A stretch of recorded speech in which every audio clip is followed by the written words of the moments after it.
Good evening.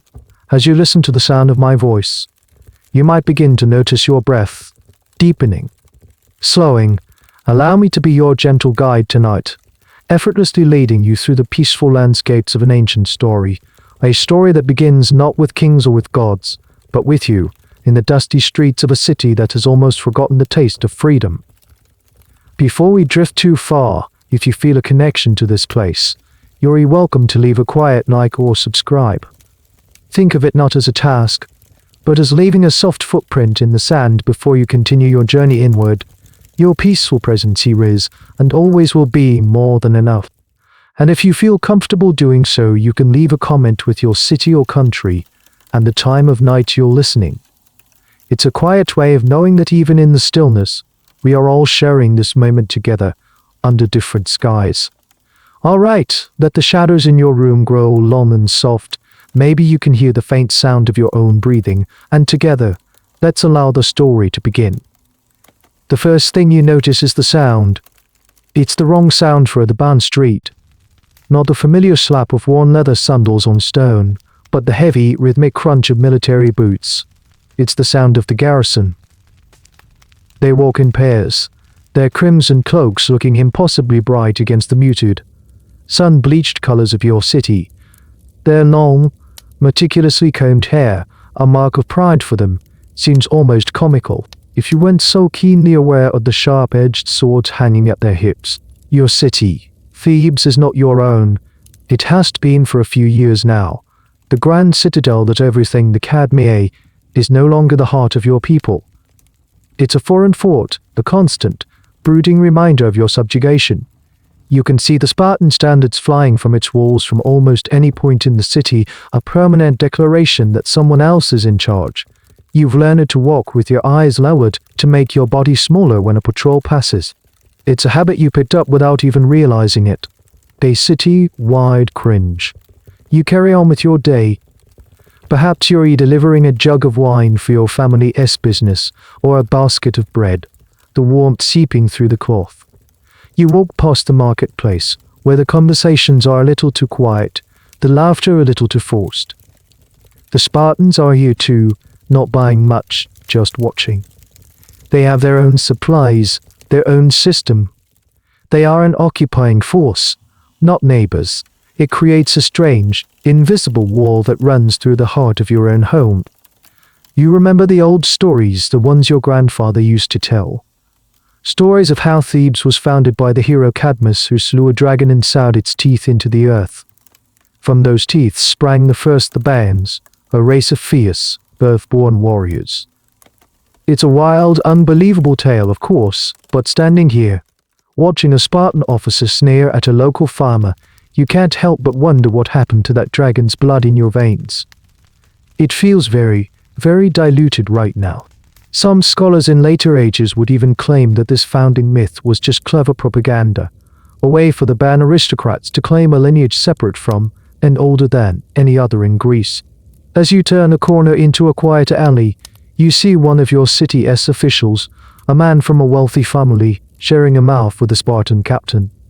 The laugh doesn't quite reach to the man's eyes. He sees you, and his smile tightens, becoming a mask. He gives you a sharp, dismissive nod, and you hurry on your way, feeling the captain's cold eyes on your back. This is the part of the occupation that's never mentioned in heroic songs, the quiet cooperation. Not everyone in Thebes resents the Spartans. Some of the elite, the ones who feared the rising tide of democracy, actively invited them in. It secured their power and their wealth. History books will call it a straightforward occupation, but you, living it, you know it's messier. It's a web of fear, ambition, and quiet betrayals. Historians still argue about how many the bands truly supported the Spartan presence, and how many were simply playing a dangerous game of survival. You reach your destination, make your delivery, and start the walk home. The sun is beginning to set, casting long, distorted shadows that look like grasping fingers. The air grows cooler. The Spartan patrols will be changing soon, the night watch taking over. The city will grow quiet, but it won't be a peaceful quiet. It will be a cautious, listening quiet, a quiet full of things unsaid. As you pass a darkened doorway, you hear a sudden halt in a whispered conversation. Two figures you barely recognize melt back into the gloom. They weren't talking about the price of olives. There's a different energy in the air tonight. A static charge. You pull your thin cloak a little tighter, quicken your pace, and pretend you heard nothing at all. That feeling of static in the air follows you home. It clings to you like the evening chill. Sleep, when it comes, is thin and restless.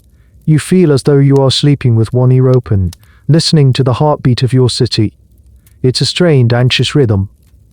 In the deepest part of the night, you are woken by something, or rather, a lack of something. The usual stray sounds of the city are gone. There's a profound stillness that feels unnatural, as if the whole of Thebes is holding its breath. Then through that silence you see it. A faint flickering light from the window of a house down the lane, a house that is usually dark and quiet at this hour. Curiosity, or perhaps that same strange energy that pulled you through the streets earlier, gets the better of you. You rise, moving without a sound, and slip out of your home. The air is cold on your skin.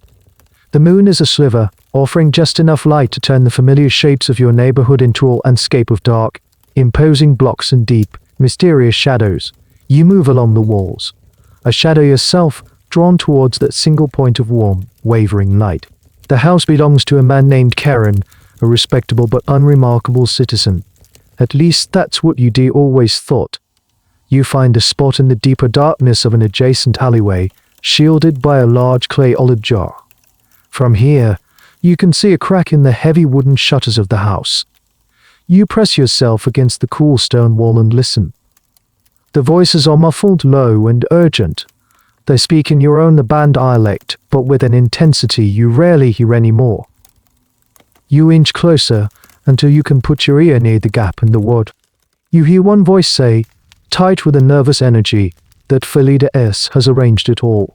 The Pelopidas will be celebrating. There will be a great deal of unmixed wine. You know the name Pelopidas, HES, a secretary, a man who works directly for the Spartan-backed magistrates, Archias and Philippus, an insider. The pieces begin to click into place in your mind, forming a terrifying picture. Another voice asks about the exiles. You hear that Pelopidas and the others are already on their way. They'll be hiding at the edge of the city by tomorrow night, disguised as hunters. Pelopidas. The name is a legend, a ghost. A firebrand noble, driven from Thebes when the Spartans came, a man who swore he would return. You can't see their faces, only their shifting silhouettes against the lamplight. You hear the scrape of a cup on a wooden table, then the first voice again, explaining the final, desperate part of the plan. Pelopidas, the secretary, has promised the drunken magistrates a special surprise at the end of their banquet. He has promised to bring them the most beautiful and celebrated courtesans in the city, women whose company they have long desired. But the figures who arrive will not be women. They will be the exiled nobles, Pelopidas among them, their swords hidden beneath the deep folds of elegant women's gowns. The sheer, audacious madness of it makes the breath catch in your throat. It's a plan straight out of a tragedy or perhaps a comedy. It's so theatrical, so reliant on wine and foolishness, that it might just work. Some later historians will find this detail about the disguises sobers off. They'll question if it was a later embellishment to the story, a way to make the enemy seem even more foolish and decadent. But here in the cold night air, listening to the deadly seriousness in their voices, it feels utterly real. It's the kind of plan you only make when you have absolutely nothing left to lose. You listen as they discuss the signal. Once the Pelopidas are dealt with, they will raise a cry in the streets. They will call the people of Thebes to arms, to storm the academy and jot the Spartan garrison out for good. And as you listen, a cold dread mixes with a spark of exhilarating hope. Their entire plan hinges on that moment. It hinges on you, on your neighbors, on the farmer who was sneered at in the market. Will everyone rush into the streets with whatever weapon they can find? Or will they lock their doors, blow out their lamps, and pray the Spartans don't come for them? The question of how much of the liberation was a precise, top-down conspiracy and how much was a spontaneous, popular uprising is a debate that will echo in lecture halls for thousands of years. For you, it's a terrifyingly immediate question. The fate of these men, and your city, depends entirely on the answer. Slowly, carefully, you back away from the window, melting back into the alley. You don't dare make a sound. You are no longer just a resident of an occupied city. You are a keeper of a secret that feels like a hot coal in your hands. As you slip back into your own home, the world feels different. The silence of the night is no longer empty, it's filled with the weight of what is to come. The city is no longer sleeping, it's dreaming of swords. The next day is a blur of feigned normalcy. Every sound makes you jump. The distant clang of a blacksmith's hammer sounds like a call to arms. A raised voice in the market makes your heart leap into your throat. You know what is coming, and the waiting is a kind of torture. As dusk falls, a heavy blanket of anticipation settles over the city. And then, just as the whispered plan foretold, the night erupts. First, a confused shouting from the direction of the city's administrative heart. Clear voice cries, Eleutheria. Freedom! It's picked up by another, and another, like a spark catching on dry tinder. Soon, it's a roar. You join the tide of people pouring into the streets. The fear is still there, a cold knot in your stomach, but it's overwhelmed by a wild, surging wave of hope. Torches appear, passing from hand to hand, and soon the narrow streets are rivers of fire and shouting. You see men carrying farming tools, kitchen knives, old hunting spears dragged out from dusty corners. The plan, as mad as it was, has worked. The magistrates are dead. The exiles have returned. The Spartan garrison, shocked and confused by the sudden uprising, has barricaded itself inside the Cadmea. The siege is short and chaotic. The Spartans are professional soldiers, but they are trapped, cut off, and badly outnumbered by an entire city that has suddenly found its courage. Within days, seeing no hope of relief, they negotiate a truce and march out of Thebes, their heads held high but their pride in tatters. Thebes is free. The joy is explosive, delirious. You stand in the main square surrounded by cheering, weeping strangers, and for the first time in years, you feel the air in your lungs as your own, but after the celebration comes the cold, sober dawn. Freedom, you quickly learn, is not an ending. It's beginning. And it's terrifying. You have just poked the single most dangerous military power in the Greek world directly in the eye. Sparta will not let this insult stand. Their entire society is built on the idea of unshakable dominance. An army will come. A proper army, not a mere garrison. And you, a city of farmers, artisans, and a few dozen newly returned nobles, have to be ready to face them. It is in this atmosphere of tense, nervous excitement that a man named Georgidas steps forward. He is one of the newly elected leaders, a pragmatist with a mind that seems to work at sharp, unusual angles. You attend a public assembly, one of the first held in the newly liberated city, standing in a huge, anxious crowd. Georgidas takes the speaking platform. He is not a soaring orator like some of the others. His voice is calm, measured. He lays out the situation plainly, but more than that, you need a core. An elite force that can stand as the city's bedrock when the Spartan tide comes crashing in. And then he proposes his idea. An idea so strange, so completely against all conventional military wisdom, that a murmur of disbelief ripples through the crowd. He proposes a new regiment, 300 strong. This unit will be permanently stationed in the Cadmea, the very fortress you just liberated, and their training and upkeep will be paid for by the state. This in itself is unusual. Most Greek armies were citizen militias, called up only in times of war. A professional, standing army was a rarity, often seen as a tool of tyrants. You can hear people shifting, whispering to their neighbors. But that is not the most radical part of his plan. Georgidas announces that this new corps, this sacred band, will be composed of 150 specific pairs. Each pair, he explains, will be drawn from the ranks of Aristes and Diromenos, an older lover and his younger beloved. A stunned silence falls over the assembly. In your world, these relationships are a common, if private, part of life, especially among the upper classes. They are complex bonds, part mentorship, part tradition. But they are a feature of the gymnasium, the symposium, the quiet moments of life. To bring them onto the battlefield, to make them the very foundation of an army. It seems indecorous, unthinkable. Georgidas lets the silence hang for a moment before he speaks again, his voice rising with conviction. He declares that an army of lovers will be unconquerable. For what man would ever disgrace himself in front of his beloved? Who would abandon the one he cherishes to the enemy? Who would not die 1,000 times to protect him? He argues that the bond between them would create a force multiplier, a unit that would be bound by something stronger than discipline, stronger even than loyalty to the city. It would be bound by love. You look around at the faces in the crowd. Confusion is warring with a dawning sense of understanding. It's an outlandish concept, but it has a powerful, undeniable logic to it. The idea that soldiers would fight harder for a specific person beside them than for an abstract concept like the state was revolutionary. Historians have debated for centuries whether Georgidas was a military genius, a social engineer, or just a desperate man throwing a wild idea at a wall, hoping it would stick. Was this a genuine belief in the power of these bonds, or a clever way to ensure the loyalty of the city's aristocratic youth, binding them to the new democracy through their most intimate relationships? The answer is likely lost to time. But for you, standing in that crowd, the idea, once it settles, begins to shine with a strange, brilliant might. It is a plan worthy of your new defined Thebes. A city that would dare to build its defense not on hate, but on love. The idea settles over the city, and what at first seemed shocking soon becomes the subject of intense, passionate debate in every household and public square.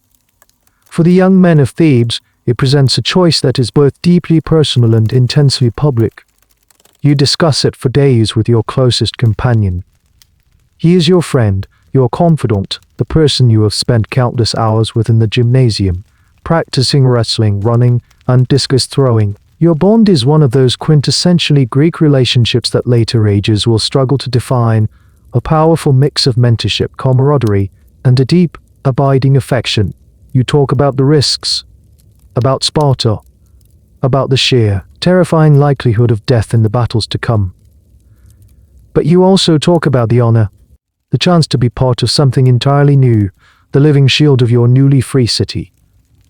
The thought of standing in a phalanx with him by your side, his shield protecting your right flank, yours protecting his left. It feels like the physical manifestation of the trust you already share. To face the worst the world can throw at you, together. The decision, when you make it, feels less like a choice and more like an inevitability. You will join, you will take the oath, together. The enrollment takes place not in a barracks or an administrative building, but at a place of deep symbolic power, the Iolaus shrine. Iolaus was the nephew, the charioteer, and as many of the stories whispered, the beloved companion of the great hero Heracles, the strongest man who ever lived. It was Iolaus who aided Heracles in his impossible labors, cauterizing the necks of the Hydra to prevent its heads from regrowing. Their bond was one of teamwork in the face of monstrous odds. To swear an oath here is to place your own bond within that heroic lineage. On the appointed day, you walk with your partner to the shrine, located just outside the city gates. The air is thick with the smell of sacrificial smoke and the nervous energy of hundreds of other young men, all standing in pairs. You see faces you know from the wrestling grounds, sons of prominent families, quiet boys you'd only ever seen in passing. All of them are here for the same reason. You approach the Georgidas men, stands before it.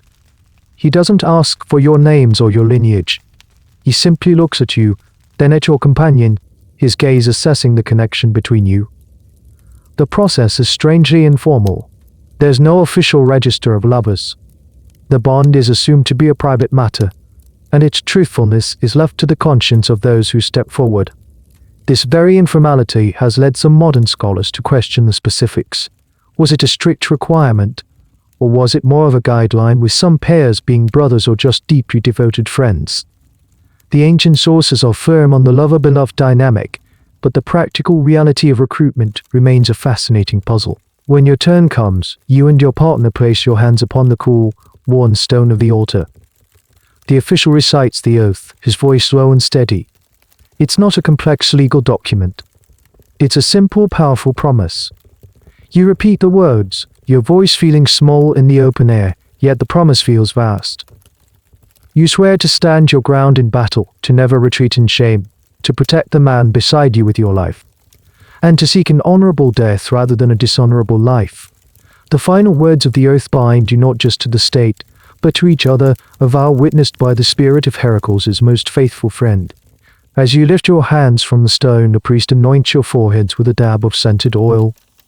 It's a surprisingly gentle ritual for such a martial occasion, and in that moment, just two young men, you are a component, a matched set, a single, indivisible part of a larger sacred whole. You look at your partner, and he looks at you. There's a new gravity in his eyes. The weight of the promise you have just made has settled upon you both. Walking away from the shrine, you feel different. The city looks the same, the sounds of life are unchanged.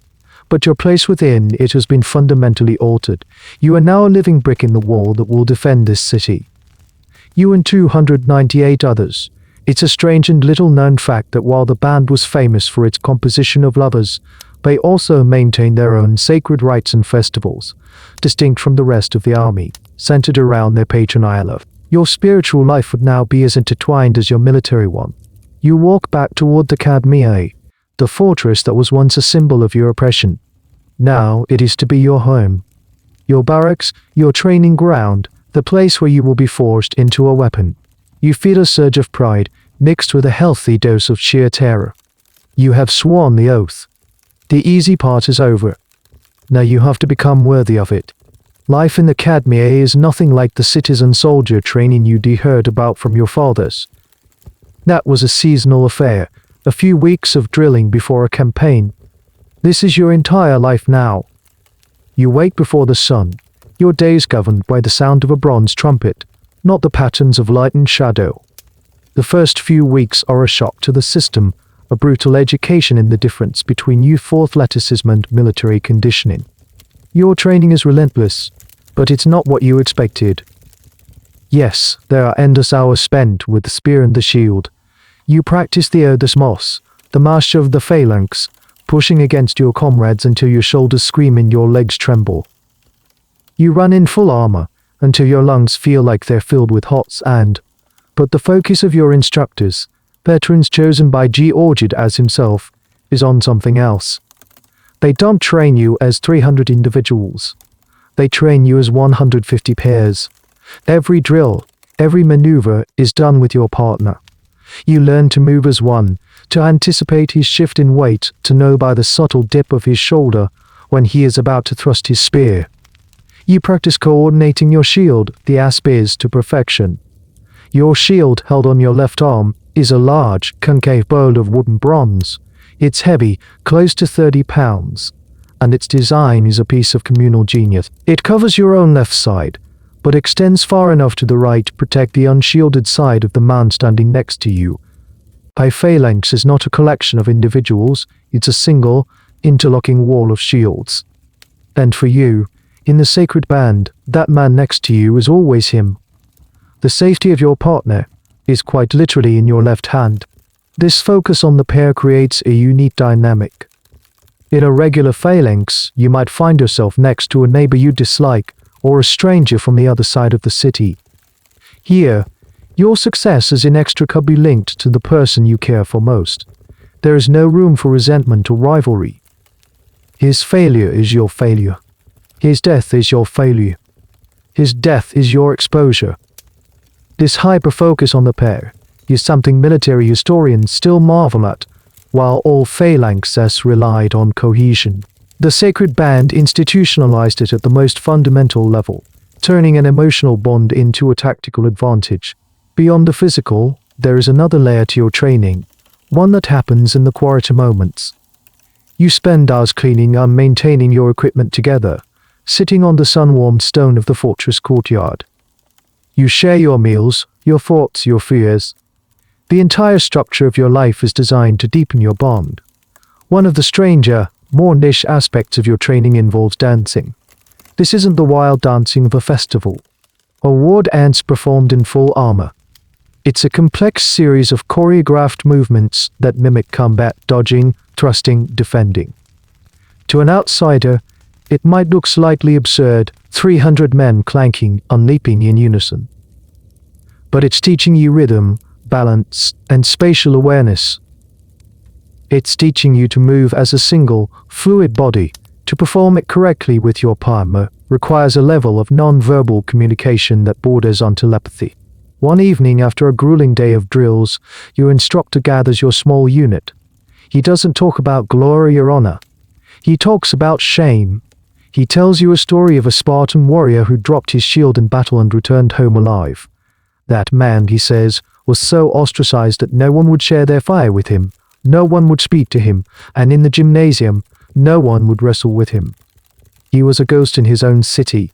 The Spartans fear disgrace more than death, the instructor says, his voice low.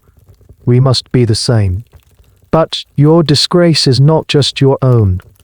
If you falter, if you run, you are not just shaming yourself. You are shaming him. He looks from you to your partner, and the weight of his words settles in the quiet air. It's a powerful, manipulative, and brilliant piece of psychology. They are taking a pre-existing social pressure and concentrating it into a single, unbearable point. The force of your partner having to endure that kind of shame because of your own cowardice is a far more terrifying prospect than any enemy spear. While many Greek city-states used shame as a motivator, the Thebans, with this unit, weaponized it in a uniquely personal and effective way. As the weeks turn into months, you feel the change. Your body is harder, leaner. Your movements with the spear and shield are no longer clumsy thoughts but fluid instincts. But the real transformation is in your mind. The line between you and your partner begins to blur. You start to think not as I but as we. When you stand in formation, a sea of bronze helmets and crimson plumed crests, you feel a sense of belonging so profound it's almost overwhelming. You are not just to the band anymore. You are not just a soldier. You are part of the band. A sacred, unbreakable pair multiplied by 150th. You are ready, or at least you hope you are. The day comes when your training is deemed complete. You are summoned not to the training yard, but to the armory, a long stone-vaulted chamber deep within the Cadmea. The air inside is cool and smells of oil, leather, and metal. Racks of spears stand like forests of ash wood, their bronze tips gleaming in the lamplight. But you are not here for spears. Today you receive the rest of your panoply, the full suit of armor that will be your second skin. Up until now, you have trained with weighted wooden shields and blunted spears. What you are given today is real. Deadly. An armorer, a man whose hands are stained with grease and whose forearms are thick with muscle, calls you and your partner forward. He doesn't smile. This is a solemn occasion. He presents you with your thorax, the cuirass that will protect your torso. It's a bell cuirass, a beautifully sculpted piece of bronze, shaped to follow the muscles of an idealized male physique. It's not just armor, it's a work of art. As the armorer helps you fit it, you're shocked by the weight. It settles on your shoulders, cold and unyielding. The sheer physical burden of being a hoplite, a heavy infantryman, becomes a sudden, pressing reality. Next are the greaves, bronze plates that curve to protect your shins. They are fitted so precisely that they stay on with tension alone, gripping your calves like a second pair of metallic bones. You take a few stiff, awkward steps, feeling like a statue attempting to walk. The armorer watches you, then grunts, making a small adjustment. HS-fitted armor for hundreds of men. He knows how it should feel. Then comes the helmet. It's the Boeotia N helmet, a local design different from the claustrophobic, vision-restricting Corinthian style that the Spartans favor. Yours is more open-faced, a spun bronze cap with a flaring rim that offers protection from downward blows without blinding you to the battle around you. This is a point of quiet Theban pride. While some historians see it as a purely tactical choice for better vision and communication, others argue it reflects a different philosophy of warfare, one that relies on coordinated sight and command, rather than just an unstoppable, unthinking charge. The world becomes framed in bronze, the sounds around you suddenly muffled and distant. A plume of dyed horsehair, a vibrant crimson, is fixed to the crest. It adds no protection, but it makes you look taller, more intimidating, a fierce and anonymous warrior. Finally, the shield. The spears. You've trained with a wooden one. But this is the real thing. A core-shaped wood, faced with a thin, gleaming sheet of bronze. In the center is the emblem of your city, the Club of Heracles. It feels impossibly heavy, a dead weight on your arm. The armorer shows you how to properly grip the paw packs, the central armband, and the anti-labi, the leather grip at the rim. He says, his voice rough, that you don't carry the shield. You wear it. You let it rest against your shoulder, let your whole body bear the weight. You and your partner stand side by side, fully encased in bronze. You can barely see each other's faces, just the gleam of eyes through the helmet's opening. You are no longer the boys who swore an oath at the shrine. You are instruments of war.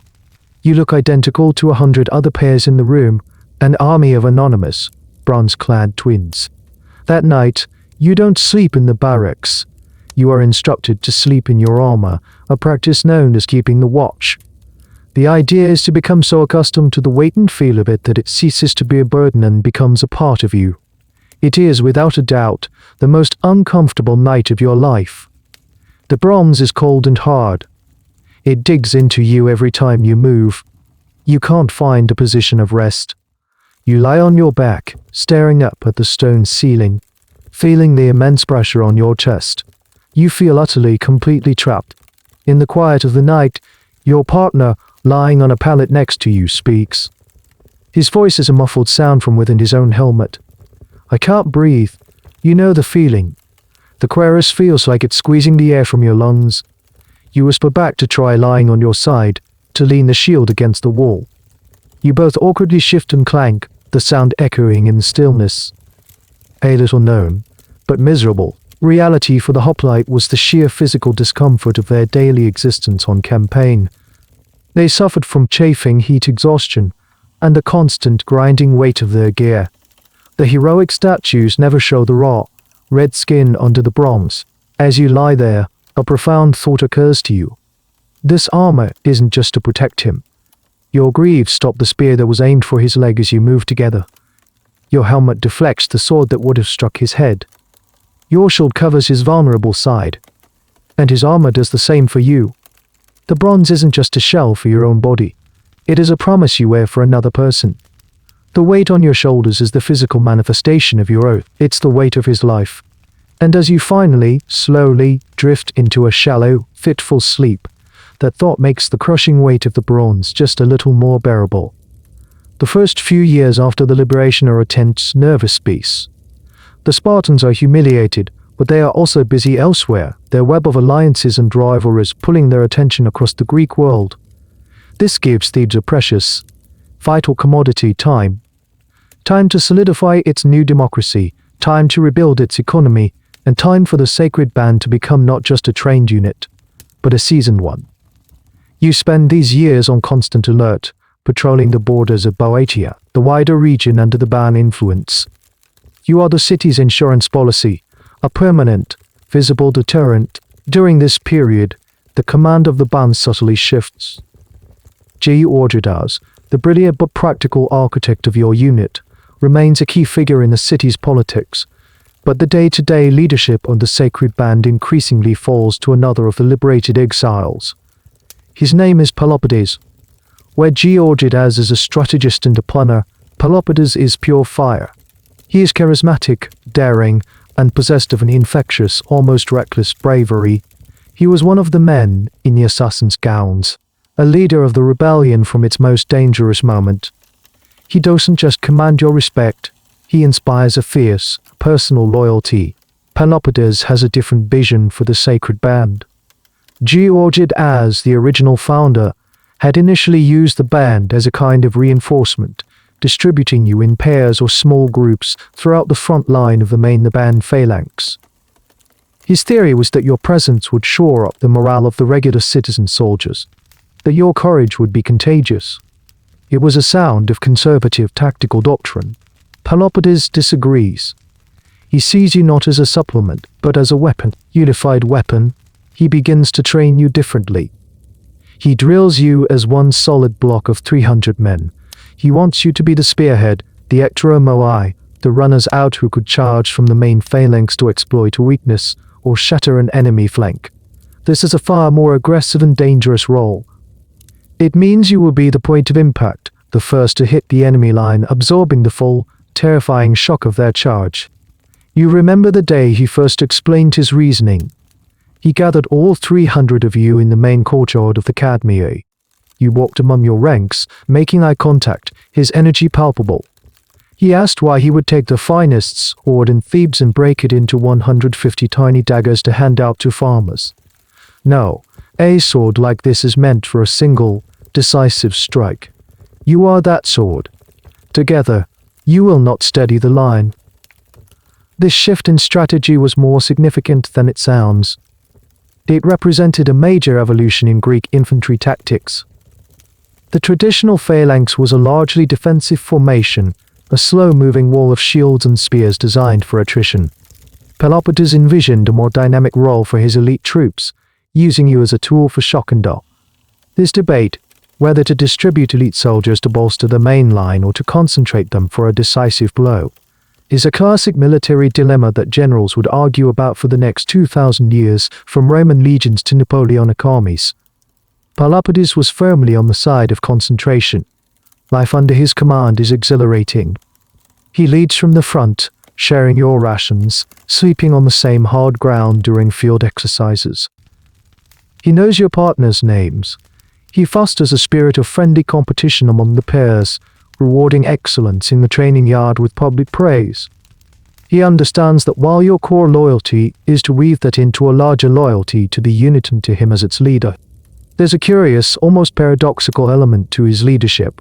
Pelopidas is an aristocrat from one of Thebes' wealthiest families, yet he is a passionate champion of the new democracy. He is also famous for his simple lifestyle. A story circulates through the barracks about a friend who advised him to pay more attention to making money.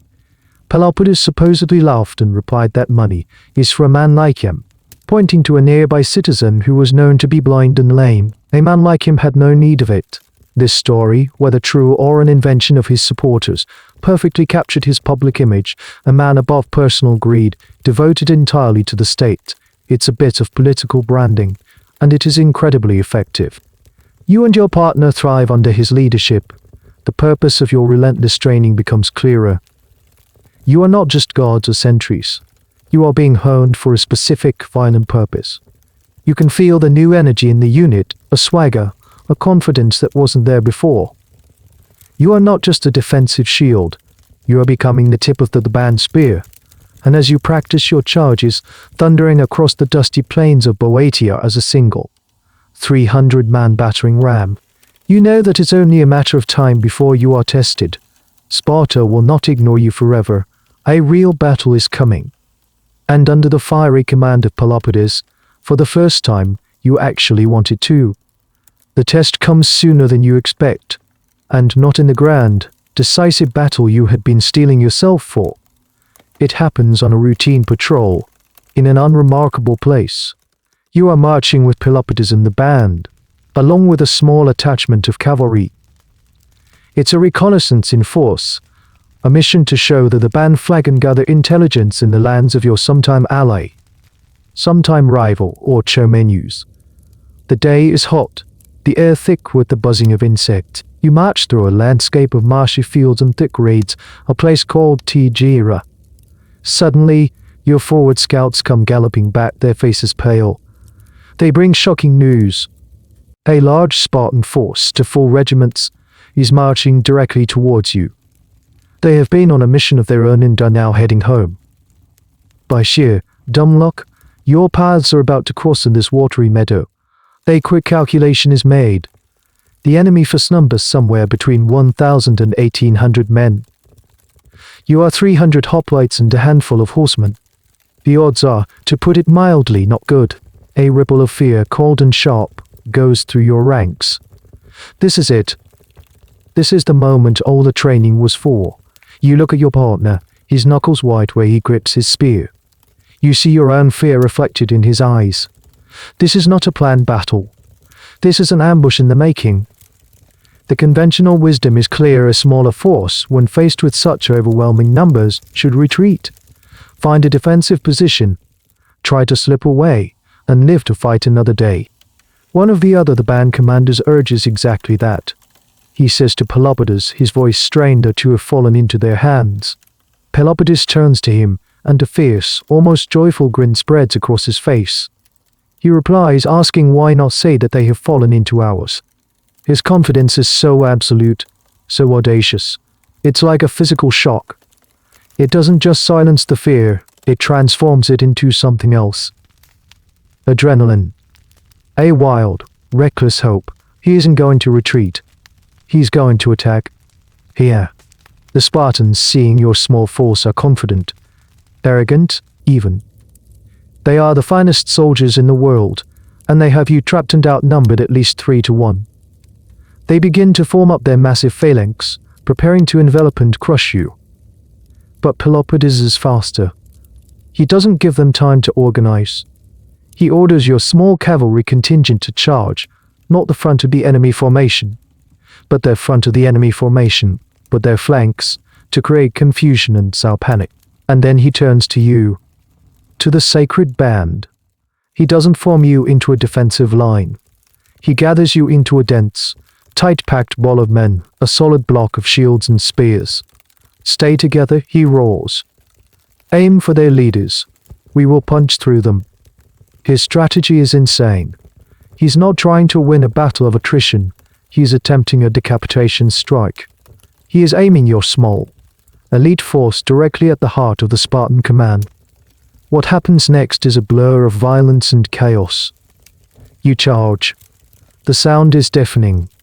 The war cry, the thunder of 600 armored feet, the high, terrifying shriek of the trumpet. You hit the Spartan line. The impact is monumental, a human earthquake. The shock runs up your spear shaft, up your arm, and into your bones. For a terrifying second, the sheer mass of the Spartan phalanx holds. You are pushing against a wall of men, a forest of spears jabbing at you over a hedge of bronze shield. But then something gives. Your formation, dense and unified, has more weight and momentum at its point of impact than their broader, less compact line. You are driven by a fanatical energy, the culmination of years of training and Pelopidas' electrifying command.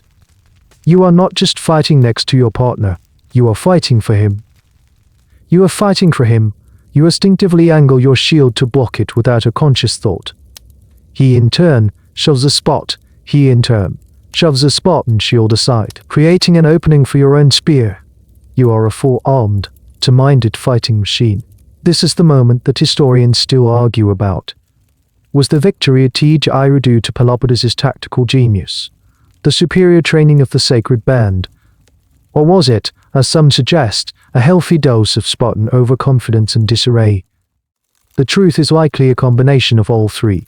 But from your perspective, in the heart of the melee, it feels like you are part of a miracle. You break through their front ranks.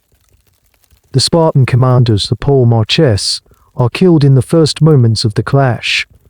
Their line, leaderless and shocked by the ferocity of your charge, begins to waver.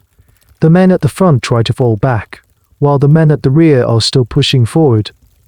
They fall into chaos. This is the moment your cavalry, having harried their flanks, wheels around and crashes into their disorganized rear. Panic takes hold. For the first time in memory, are breaking. They part around your solid block of men trying to get away, their formation dissolving into a panicked mob.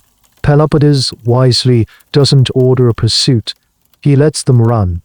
He reforms your ranks, tends to the wounded, and secures the field. You stand there, panting, leaning on your spear, your body screaming with exhaustion and adrenaline. You have done it. You have met a superior Spartan force in open battle and defeated them. You look for your partner in the ranks and find him, his helmet off, his face streaked with grime and sweat. You clasp his shoulder, a wordless affirmation that you are both still alive, that your promise held. It's a victory so unexpected, so complete, that it feels like a dream. But the silent, empty field around you is proof that it was real. The march home from Thebes is different. The weight of your armor feels lighter. The rhythm of your steps has a new energy. You carry with you not just your weapons, but the quiet, electrifying knowledge of what you have accomplished. When you arrive back in Thebes, the news has already preceded you, carried by fast-riding messengers. The city's reaction is not the wild, chaotic joy of the liberation, but something deeper, a kind of stunned, reverent awe. The people line the streets as you march toward the Academia. They don't just cheer, they watch you with a new look in their eyes. You are no longer just the city's strange, experimental army. You are the men who beat the Spartans. The story of the battle, already growing in the telling, is on every owner's lips. How Pelopidas had turned to face impossible odds, how the 300 had charged like a single thunderbolt, how the invincible Spartans had broken and fled. Your name, the Sacred Band, ceases to be just a formal title. It becomes a legend, a name whispered with a mixture of pride and fear in marketplaces and symposiums, not just in your home city, but across the entire Greek world. Merchants carry the tale to Athens. Sailors spread it in the port of Corinth. A dispatch rider, weary and dust-covered, brings the news to a stunned council in Sparta, a story of an impossible defeat that defies all their military logic. You and your partner, once just anonymous young men, are now public figures. When you walk through the city, people point. Old men nod at you with grim respect. Children stare, their eyes wide with wonder. It's a strange and unsettling feeling. The privacy of your old life is gone, replaced by a kind of collective ownership. You belong to the city now, your story a part of its newfound pride. This fame has practical consequences. Recruitment for the regular the Ban army swells. Young men, inspired by your victory, are eager to enlist. The city's morale, once brittle and anxious, is now forged into a hard, defiant confidence. You didn't just win a skirmish, you shattered an illusion. The illusion of Spartan invincibility. For generations, Greek armies had gone into battle against Sparta expecting to lose.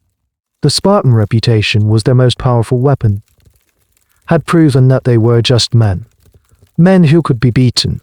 Men who could be broken. The nature of your unit, the army of lovers, is no longer a strange local custom, but a key part of the legend. Philosophers in Athens debate the topic. Was Georgidas right? Does this bond truly create superior soldiers? Xenophon, a famous Athenian writer and soldier who had fought alongside the Spartans, would later write about your victory, noting with grudging admiration that the god Eros, it seemed, was a powerful ally in war. This public discussion of your private bonds is both validating and deeply strange. Your relationship, once a personal matter between you and your partner, is now a subject of tactical analysis across Greece. Of course, not all the talk is positive. In cities that rival Thebes, the story is twisted. You are mocked as soft, decadent, unnatural. But the mockery has a nervous edge to it. No one can deny the result. You won.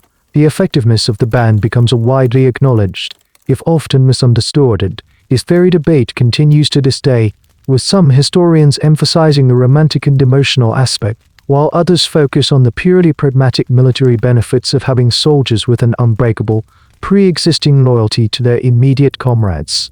Within the band itself, the victory at Thebes forges you into something harder and more cohesive than even the training could accomplish. You have faced the worst and survived. You have a shared experience that no one outside your 300-man circle can ever truly understand. A quiet, unspoken confidence now permeates the barracks. You have a new swagger, but it's not born of arrogance. It's the quiet assurance of men who have been tested by fire and found that they did not melt. One of the more curious, and less remembered, outcomes of your newfound fame is the reaction of the other Boeotian cities. For years they had chafed under the band leadership, viewing your city as an arrogant bully. Now they look at you with a new respect. Deputations arrive, offering alliances, seeking the band protection. Your victory wasn't just a military one, it was a massive political coup. It helped solidify Thebes' position as the undisputed leader of the Boeotian region. You are the guarantors of that leadership, the credible thread that backs up your city's diplomacy. Standing on the walls of the Academia, looking out over the city, you feel the shift in the world. A few months ago you were a desperate city with a strange, untested army. Now you are a power to be reckoned with. A name whispered across Greece. The legend has been born. The only question now is whether you can live up to it when the full, furious might of Sparta finally turns its undivided attention upon you. Tijara was a skirmish. The real war was yet to come. In the years of rising tension that followed Tijara, another man's name becomes as important to Thebes as that of the fiery Pelopidas. He is, in many ways, Pelopidas' opposite. His name is Epaminondas. While Pelopidas is all passion and charismatic action, Epaminondas is quiet, thoughtful, and austere. He is not a man who draws you in with a booming laugh, but one who commands your attention with the sheer, formidable weight of his intellect. You see him often in the city, but rarely in the barracks. He is a statesman, a diplomat, a philosopher. He walks without an entourage, dressed in simple, unadorned robes. He is known to be poor, not out of necessity, but by choice, believing that a man in public life should be above the temptations of wealth. While Pelopidas is the heart of your new Thebes, Epaminondas is its mind. The two men are the closest of friends, a perfect partnership of passion and reason that will elevate your city to heights it has never known. Your first real encounter with Epaminondas is not on a training field, but during a lecture. He is a student of the Pythagorean school of philosophy, a discipline that believes the universe is governed by number, harmony, and logic. On some evenings, he gathers promising young men, including, now, members of the Sacred Band, to discuss philosophy, geometry, and the nature of the ideal state. You and your partner attend one of these gatherings, feeling somewhat out of place among the sons of statesmen and thinkers. You sit on simple wooden benches in a quiet, lamplit room. Epaminondas stands before you, not as a teacher. He doesn't speak of war or tactics in the way Pelopidas does. He speaks of structure, of balance, of finding the point of weakness in a seemingly perfect form, showing how a subtle change in one angle can collapse the entire structure. Strength, he says in his calm, even voice, is not always about mass. It is about application. A great force applied to the wrong point is wasted. A small force applied to the right point can move the world. You look at your partner, a silent question passing between you. What does this have to do with fighting Spartans? It feels abstract, disconnected from the brutal reality of the shield wall. But you listen, and as he speaks, you begin to understand. He is teaching you to see the battlefield not as a chaotic scrum of men, but as a living piece of geometry, a system of forces and counterforces, of strengths and vulnerabilities. There's a fascinating, and perhaps embellished, story from this period. It's said that Epaminondas was once chided by other nobles for spending so much time on philosophy and music, when he should have been practicing for war. In fact, the most important part of his military preparation. This attitude was revolutionary. In a world where generalship was often equated with personal bravery and heroic charges, Epaminondas treated it as an intellectual exercise, a deadly problem to be solved with logic before a single sword was drawn. The question of how much of his later military genius was due to this philosophical training is a favorite topic of classical historians. Some see a direct link, while others believe he was simply a natural military talent who happened to enjoy philosophy. Epaminondas, unlike many of the other band leaders, shows a deep and genuine respect for the Sacred Band. He doesn't see you as just an elite fighting unit. He sees you as a tactical possibility, a perfect, concentrated force. He sometimes observes your drills standing silently at the edge of the training field. He doesn't watch with the proud, paternal eye of Pelopidas. He watches with a chilling, analytical gaze, as if you are a set of pieces on a game board, a PET-IA board. He is calculating your weight, your momentum, your potential. One day, he approaches you and your partner after a particularly grueling exercise. He asks you a simple question. When you stand in the phalanx, where do you feel the most pressure? You answer, as you've been taught, that the pressure comes from the front, from the enemy. And from the back he presses. You explain that the men behind you add their weight, pushing you forward. He nods slowly. So, a phalanx is a creature that pushes. Its strength is in its forward momentum, happens if you do not push back. The question is so counterintuitive it throws you completely off balance. The entire principle of phalanx warfare is the Oedis Mors, the great shove. Not pushing back is suicide. You would be overrun, sir, your partner answers, confused. Perhaps Epaminondas says, a flicker of something unreadable in his eyes. Or perhaps the river meeting no dam simply flows past. He then turns and walks away, leaving you to ponder his strange, unsettling words. You don't know it yet, but in these quiet conversations under abstract lectures, Epaminondas is forging a weapon just as surely as the blacksmiths in the armory. He is not just training an army, he is educating it. He is preparing you for a new kind of warfare, one that will be fought not just with spears and shields, but with ideas. He is the quiet philosopher, the calm geometrician, and he is about to use of Pelopidas to redraw the entire map of Greece. The partnership between the two men, the charismatic warrior and the brooding intellectual, is the engine that is driving Thebes towards its destiny. A destiny that will be decided on a wide, dusty plain against the full, terrifying power of the Spartan state. The years of this strange and declared war finally curdle into a crisis. It begins not on a battlefield, but at a negotiating table. A grand peace conference is called in Sparta itself, a final attempt to stop the Greek world from tearing itself apart. All the major powers are there: Athens, Corinth, Argos, and of course, Thebes. Your city sends its finest statesman, the brilliant Epaminondas. You follow the news of the conference as it trickles back to Thebes in frustratingly slow dispatches. At first, things seem to be going well. A general peace is agreed upon. All cities are to be independent, all garrisons withdrawn. It seems like a diplomatic victory, but then comes the sticking point. The Spartan king, Agesilaus, a man with a deep and personal hatred for your city, insists that while he will sign for Sparta and all its allies, Thebes must sign for itself alone. Epaminondas refuses. He stands before the assembled delegates and argues that if Sparta signs for all of Laconia and its allies, then he must be allowed to sign for all of Boeotia, the region Thebes now leads. It is a bold, defiant claim to an empire of your own, made in the very heart of enemy territory. The Spartan king is enraged. He leaps to his feet and demands a simple answer, yes or no. Would Thebes grant independence to the cities of Boeotia? Asking if Sparta would grant independence to the cities of Laconia. It is the ultimate insult. The Laconian cities are the source of Sparta's slaves, the Helots, the bedrock of their entire way of life. To suggest their independence is to suggest the complete dissolution of the Spartan state. Agesilaus, in a fury, strikes Thebes' name from the treaty. The conference collapses.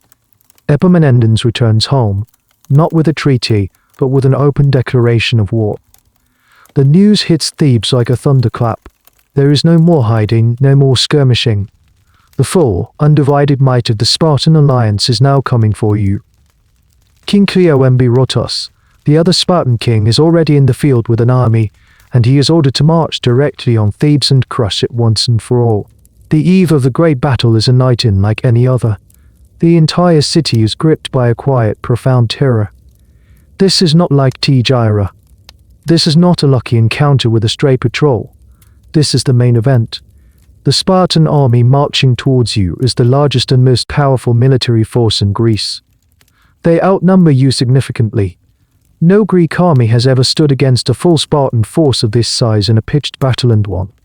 You and the other members of the Sacred Band are bivouacked in a field, part of the larger the band army that has gathered to meet the threat. There is no boisterous confidence tonight.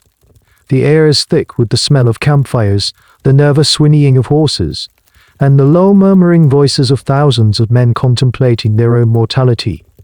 Use it with your partner, sharpening the bronze tip of your spear with a whetstone. The rhythmic sheke.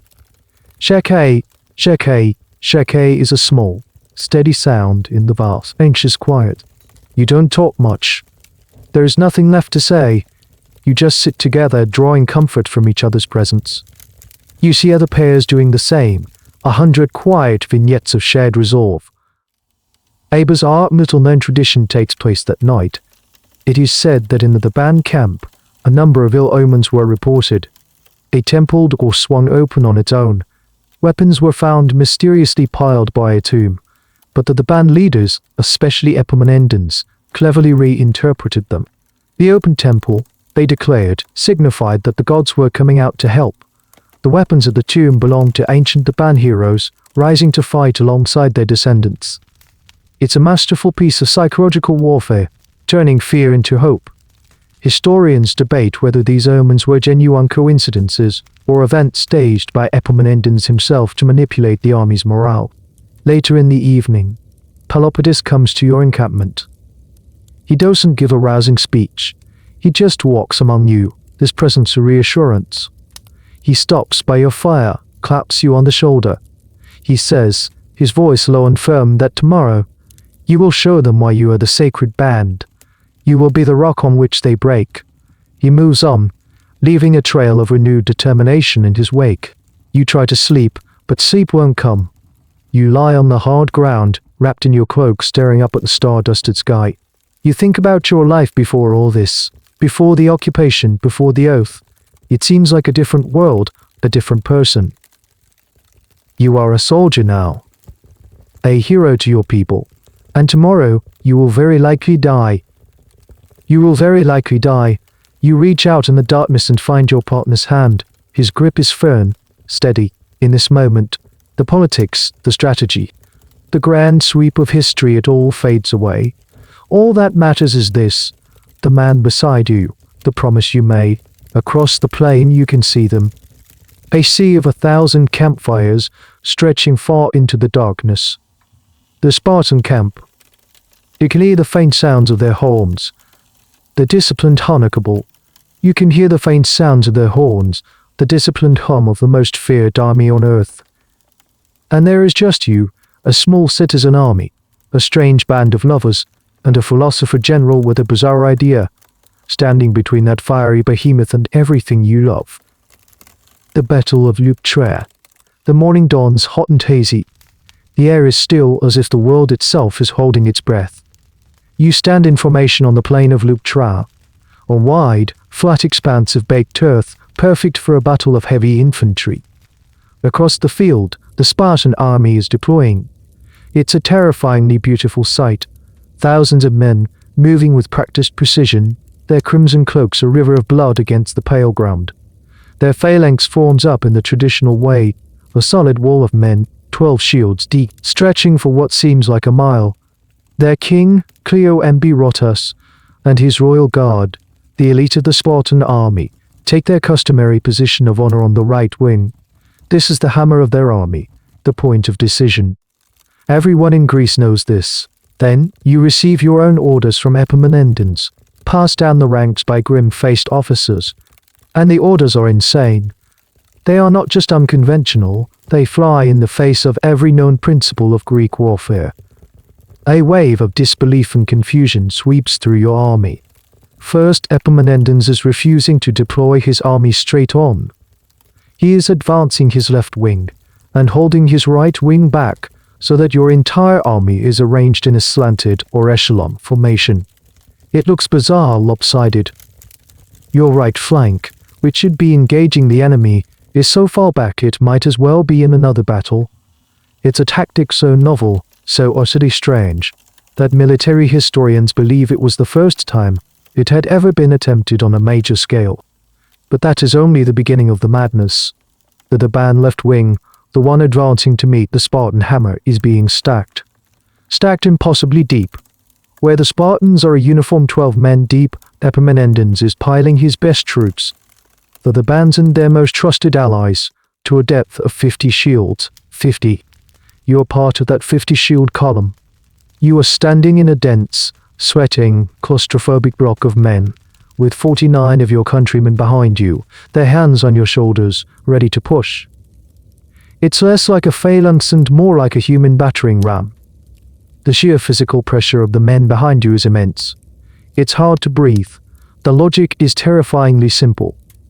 Epaminondas is conceding the rest of the battle. He is ignoring the Spartan center and left, the entire fate of Thebes on this single point.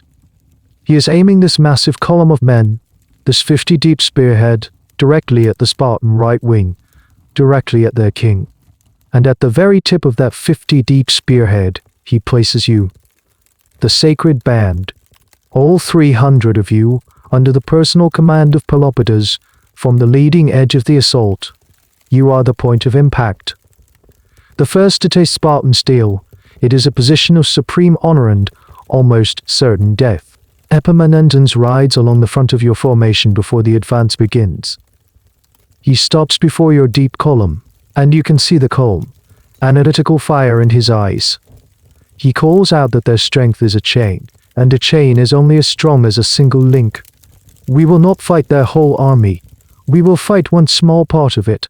We will break their right wing, break the king. He is treating the Spartan army like one of the geometric proofs he used to draw in the sand. He has identified the critical point, the king, and is applying a massive, overwhelming, and entirely disproportionate amount of force to that one spot. The debate has raged for centuries. Did Epaminondas devise this tactic on the spot, a stroke of pure genius? Or was it an idea he had been refining for years, born from his philosophical studies of structure and balance?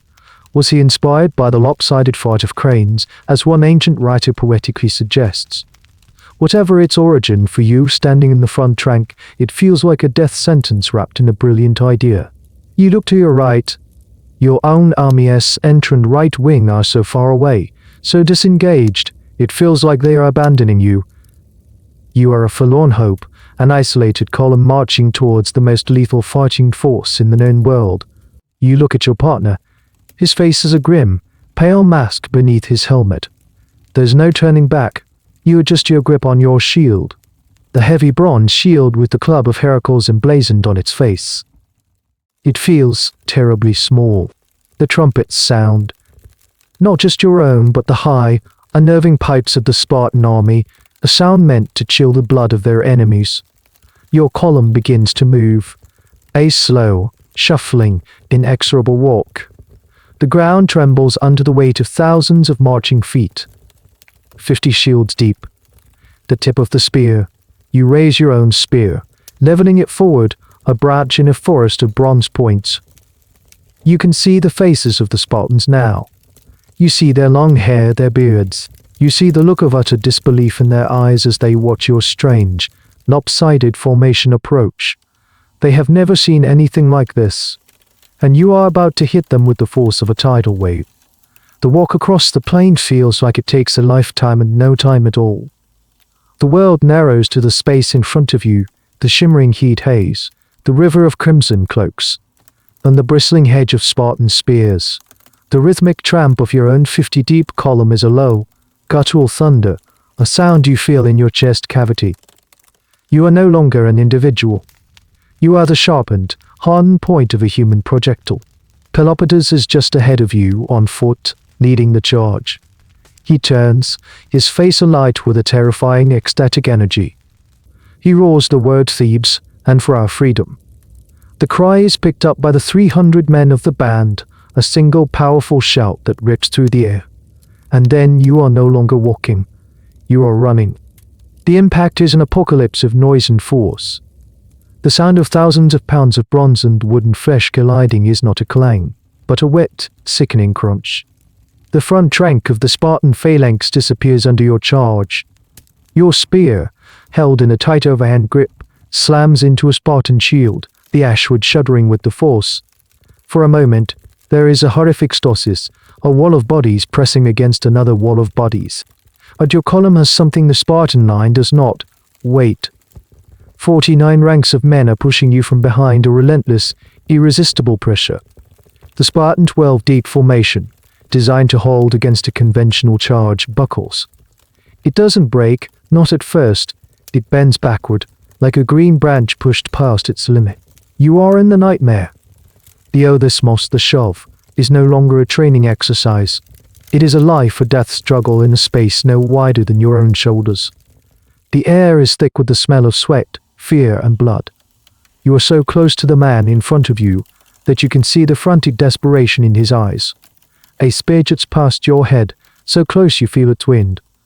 You jab forward, not aiming, just thrusting into the mass of bodies. This is where the Sacred Band proves its worth. In the chaos of this meat grinder, where formations cease to matter and it all comes down to small group cohesion, you are supreme. You and your partner move with the terrifying economy of motion born of years of training. He blocks a downward stroke that would have split your helmet.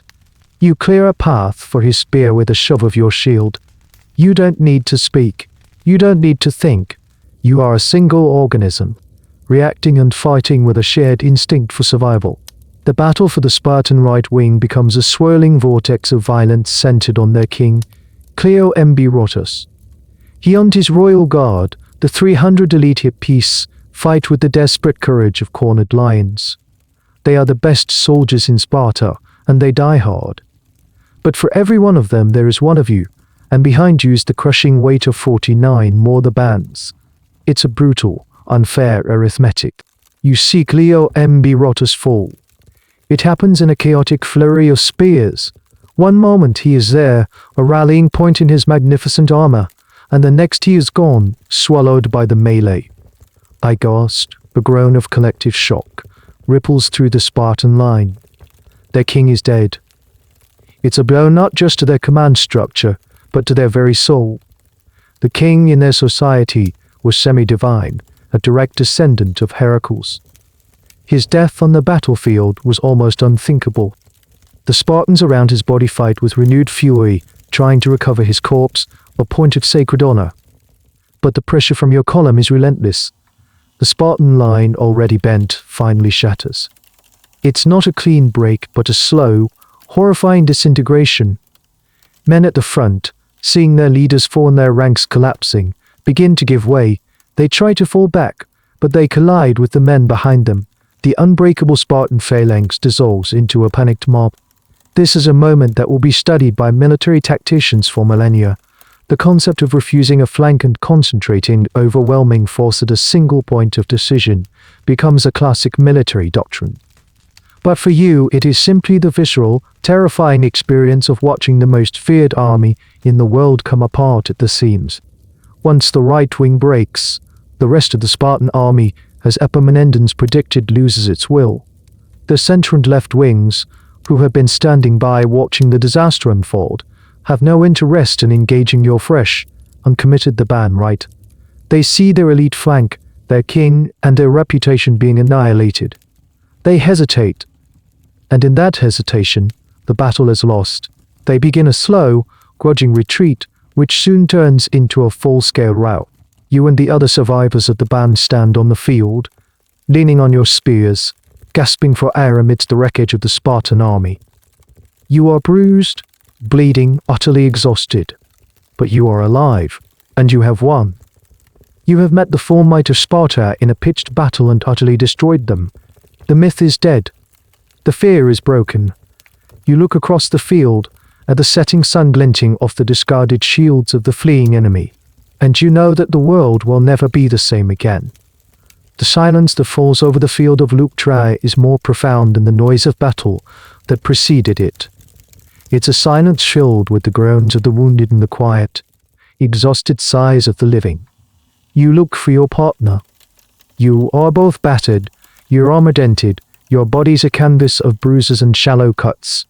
But you are whole. You survived.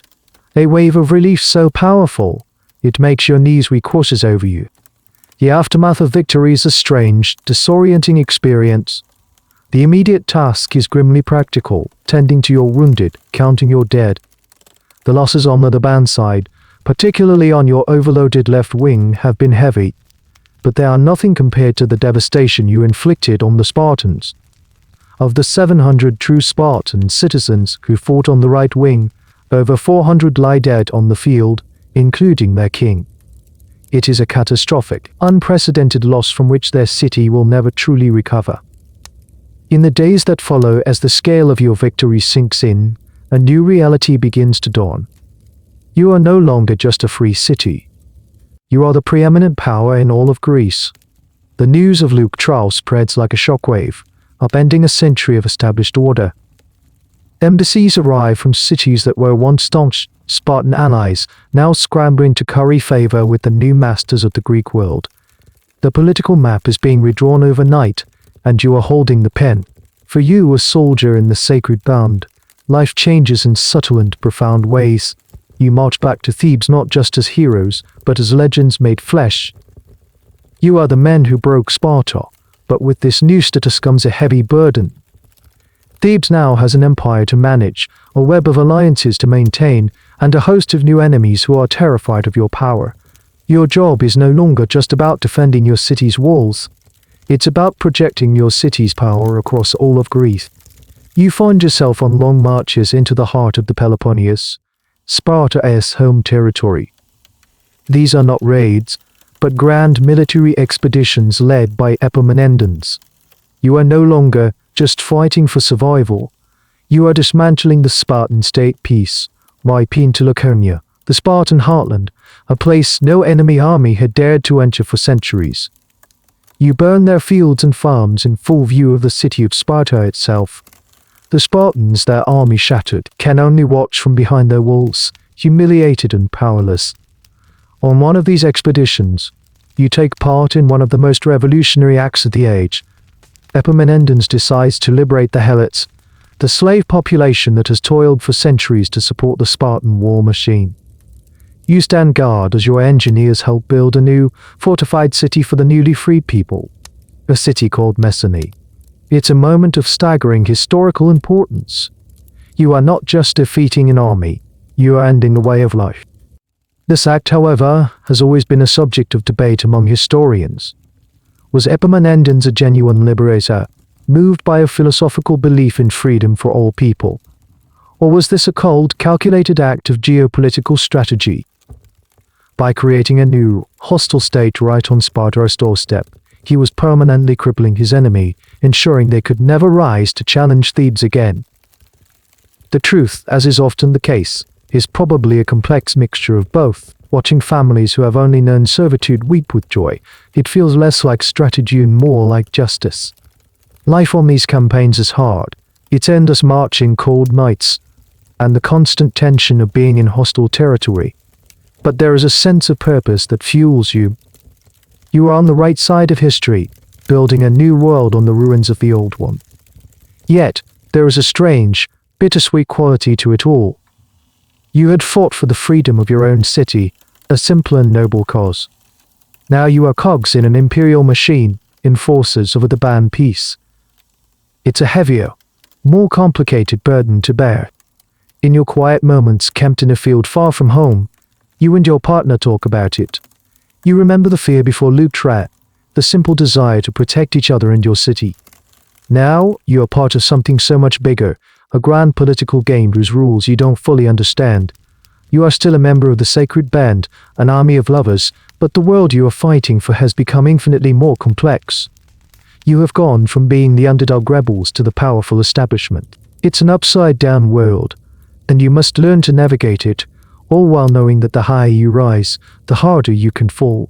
The decade following the victory at Leuctra becomes known as the Ban Hegemony, your city's brief, brilliant moment as the sun in the Greek solar system. For you, a veteran of the Sacred Band, these are the golden years.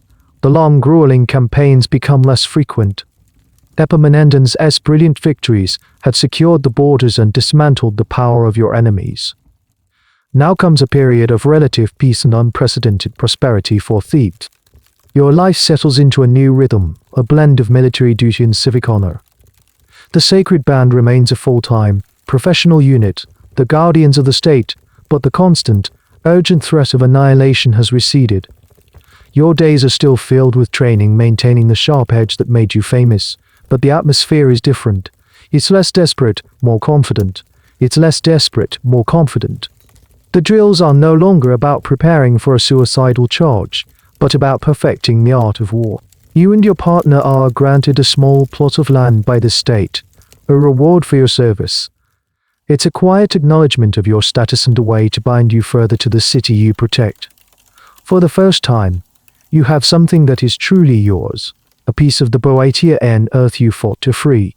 This policy of land grants to elite soldiers was a common practice in the ancient world, but for Thebes, it was part of a broader democratic ideal, rewarding merit and service, not just birth. You are celebrities in your own city. When you walk through the agora, The central marketplace. Merchants offer you their best goods. You are given seats of honor at the theater. Your bronze armor and crimson-plumed helmets a familiar and reassuring sight to the populace. You are living symbols of the band glory. It's a comfortable life, but it has its own strange pressures. You are always on display, expected to be paragons of virtue and strength. Your every action reflects, not just on you, but on the entire band. The quiet moments are the most precious. Evenings spent with your partner, away from the public gaze, talking not of battles or politics, but of simple things. The state of the olive grove on your new land, a particularly brilliant passage in a play you saw. The funny thing a child shouted at you in the market. These are the moments that reaffirm the bond that started this journey, a bond that has nothing to do with phalanxes or glory, and everything to do with shared lives. During this time, you witnessed the transformation of Thebes itself. The treasury, filled with tribute from allied cities, funds a massive public building program. New temples rise, their white marble gleaming in the sun. Theaters are expanded. Fountains and public buildings are erected. Your city, once a somewhat provincial backwater, is becoming a true metropolis, a rival to Athens in its cultural and architectural splendor. One of the more curious and little-known projects from this era was the construction of a grand monument to celebrate the victory at Leuctra. While a trophy was erected on the battlefield itself, as was tradition, though the bands also commissioned lavish paintings and sculptures for their public spaces, depicting the battle in heroic detail. For you, it's a bizarre experience to see a stylized, artistic representation of the most terrifying day of your life, now cleaned up and made noble for public consumption. The painting doesn't show the mud, the blood, or the sheer, gut-wrenching fear. It only shows the glory. Historians often debate the nature of the band golden age. Was it a genuine flourishing of a new power, or was it a bubble, an empire built on the genius of just two men, Epaminondas and Pelopidas? Was the band dominance sustainable, or was it destined to be as brief as it was brilliant? From your perspective, living inside it, it feels solid. It feels like the new, permanent order of things. You are a veteran now, a man in his prime. The young recruits who join the band look at you with the same eye you once had for the heroes of the liberation. You are part of the history, the institution. You teach them the drills, the movements, the philosophy of the unit. You teach them that the shield they carry is not for them, but for the man to their left. You pass on the legacy. But in the quiet of the night, sometimes a shadow of doubt creeps in. Thebes has reached the summit, and from the summit, there is nowhere to go but down. You see the resentful glances from the delegates of allied cities, chafing under the band authority just as Thebes once chafed under Sparta. You hear of the rising power of a backwater kingdom to the north called Macedon. The world is not static. The peace feels wonderful, but a part of you, the soldier's part, knows that peace is never permanent. Though you enjoy it, you have earned this quiet, this brief, shining moment of living as a hero in a city you saved. During these years of peace, you have time for something you never had during the desperate struggle for survival: reflection. You think about the nature of your unit, this strange and powerful brotherhood that has become your entire world. To the rest of Greece, the Sacred Band is a military phenomenon, a tactical curiosity. Outsiders, you know, struggle to understand the bond at the heart of the band. They try to fit it into neat categories. They use clinical, detached language. But they miss the point. The relationship between an Aristes, the older lover, and an Eromenos, the younger beloved, is not a simple thing. In your culture, it's a complex institution, a blend of mentorship, desire, and a deep, formative affection. The older man is expected to be a guide, to teach the younger man about virtue, honor, and his duties as a citizen. The younger man, in turn, offers his devotion and admiration. It's a relationship meant to build character.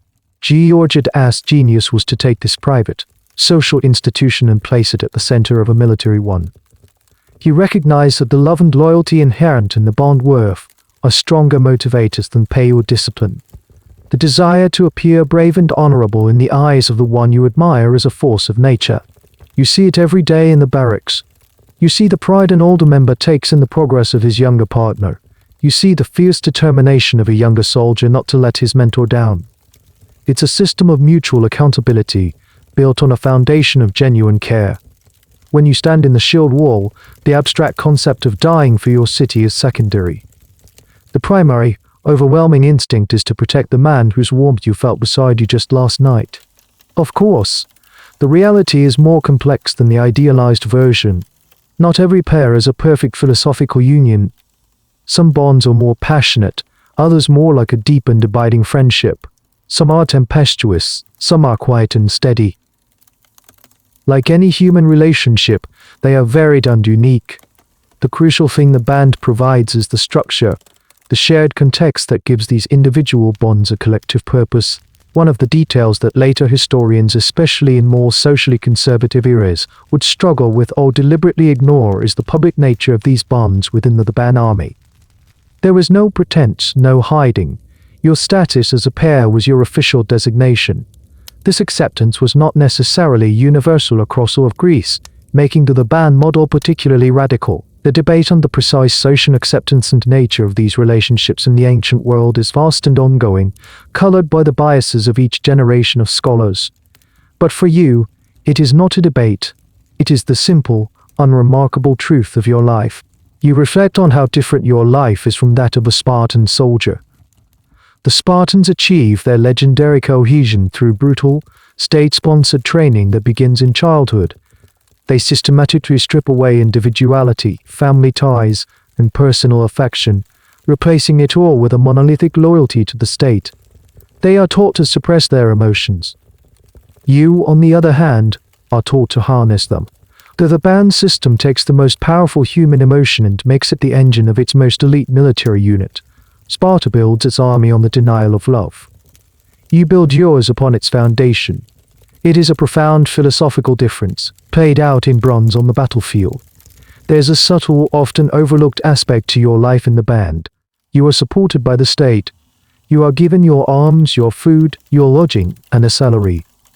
This makes you professional soldiers, free from the daily concerns of farming or craftsmanship that occupy the lives you to dedicate your entire existence to the art of war and to each other. It's a surprisingly modern concept of a professional army, and it's a key, if less romantic, part of your success. One afternoon, you and your partner are cleaning your armor by the Iolaus shrine, the place where you took your oath so many years ago. It has become a special place for the band, a sanctuary. You watch the young recruits, fresh-faced and nervous, taking the same vow you once did. They are swearing to protect each other, to find glory or an honorable death together. Your partner asks quietly, polishing his bronze greave until it shines, if you think they understand what it really means. You think for a moment. You remember the fear before Leuctra, the grim reality of the campaigns in the Peloponnesus. You say no, they understand the words. They don't understand the weight. Not yet. The sacred vow you took was not a one-time promise. It's a living thing, something you reaffirm every single day. In the shared meal, in the grueling drill, in the quiet conversation. The outside world can analyze your tactics and debate your nature, but they will never truly understand the simple, powerful truth that holds the sacred band together. It is not a military strategy. It is a promise kept between two men, multiplied by 150. The golden age of Thebes, as brilliant as it is, carries within it the seeds of its own end. And that end begins with the loss of one of its two great pillars. It begins with the reckless fall of Pelopidas.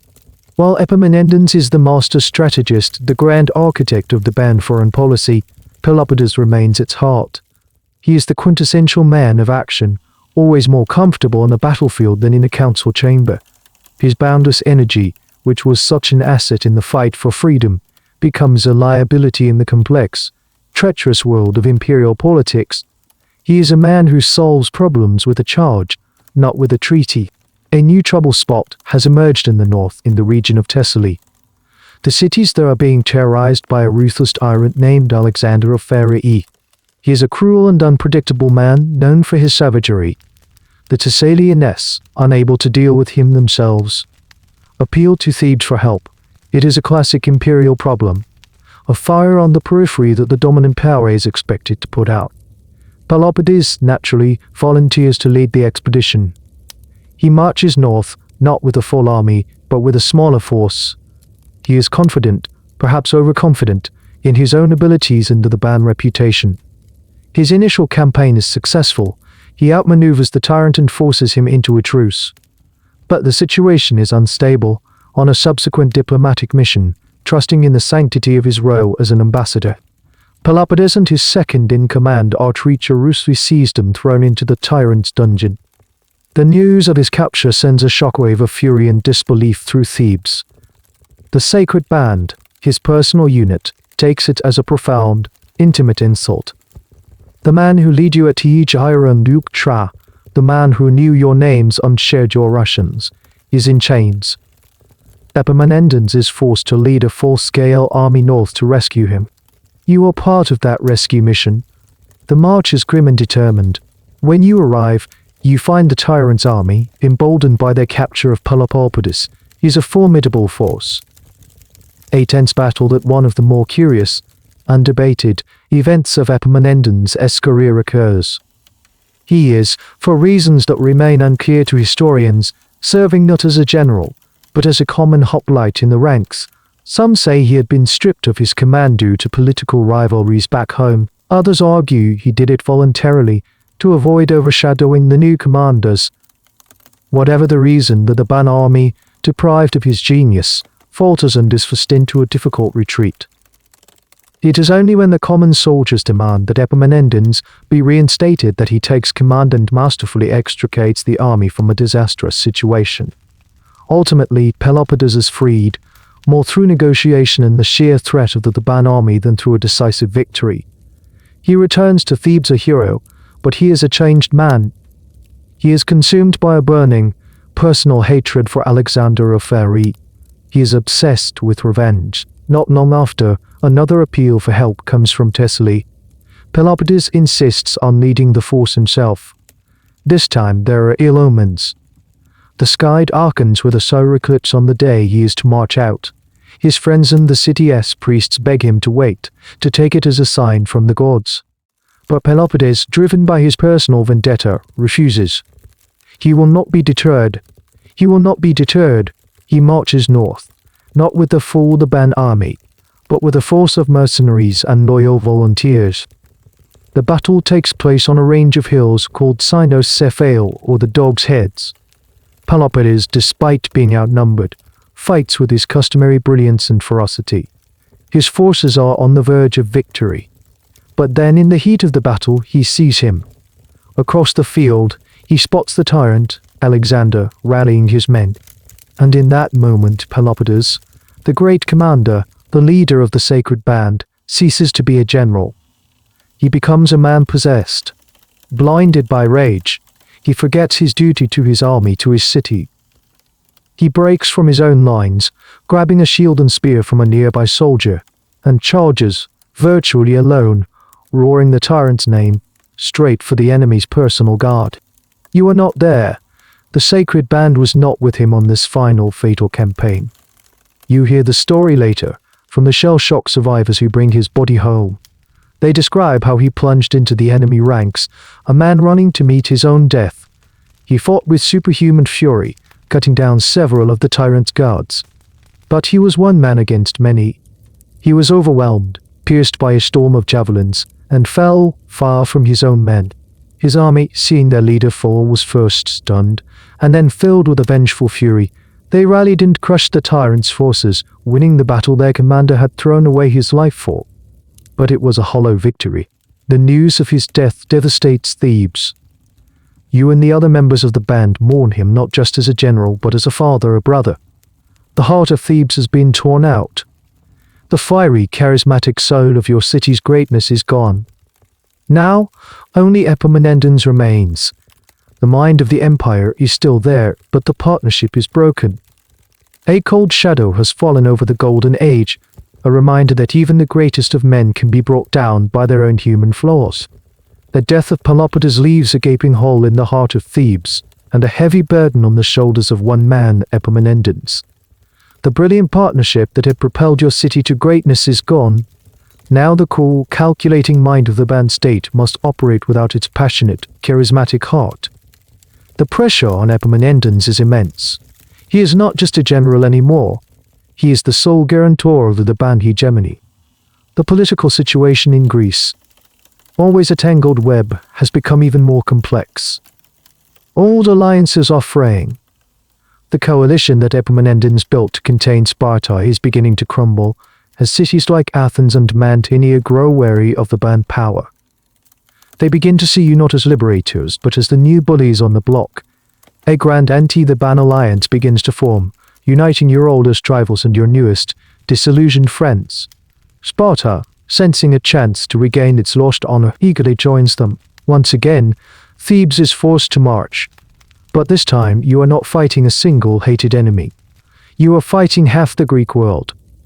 Epaminondas leads a massive Boeotian army south into the Peloponnesus, for what everyone knows will be the decisive confrontation. This is not a battle for glory or expansion. This is a battle for the survival of the Theban Empire. You, now a seasoned veteran in the ranks of the Sacred Band, march with him. The mood in the army is different from the heady days before Leuctra. There is no joyous defiance, only a grim, weary resolve. You are the establishment now, the power that everyone else is trying to tear down. The two massive armies meet near Mantinea, in the same region where Thebes had once helped defeat the Spartans. The enemy coalition is huge, a sprawling force of Athenians, Spartans, Mantinea NS, and others. Epaminondas, once again, is outnumbered. And once again, he refuses to fight a conventional battle. He deploys a strategy that is both a refinement and a reversal of his masterpiece at Leuctra. He marches his army in a way that makes the enemy think he is not seeking battle that day, that he is heading to set up camp on the nearby hills. The enemy, confused and relieved, begins to stand down, relaxing their formations. It's a brilliant piece of deception. Then, at the moment they are most disorganized, Epaminondas wheels his army around and orders a sudden, ferocious attack. Just as he did at Leuctra, he overloads his left wing into a massive attacking column, a flying wedge, and aims it directly at the enemy strongpoint, the junction between the Spartan and Mantinean forces. And just as at Leuctra, he places his most trusted troops at the point of the spear. The Sacred Band is not at the very tip this time, that honor goes to the main the band phalanx, but you are right there, part of the immense weight of the charge. The battle is a chaotic and brutal affair. It's Leuctra on a grander, messier scale. Your column hits the enemy line with devastating force. The Spartan contingent, remembering the horror of their last encounter with the band wedge, fights with desperate courage, but is steadily pushed back. The line begins to break. The genius of Epaminondas is on full display. He is on the verge of another complete, war-winning victory. And then disaster strikes. Epaminondas, like Pelopidas before him, is leading from the very front, fighting in the thick of the melee. He is a whirlwind of action, urging his men forward, a beacon of courage. An Athenian soldier, seeing the great general, hurls a javelin. The heavy spear catches Epaminondas in the chest, punching through his bronze cuirass and lodging deep in his body. He falls. The men around him, horrified, form a protective circle, fighting with fanatical fury to prevent his body from being captured. A brutal, swirling battle erupts around the fallen general.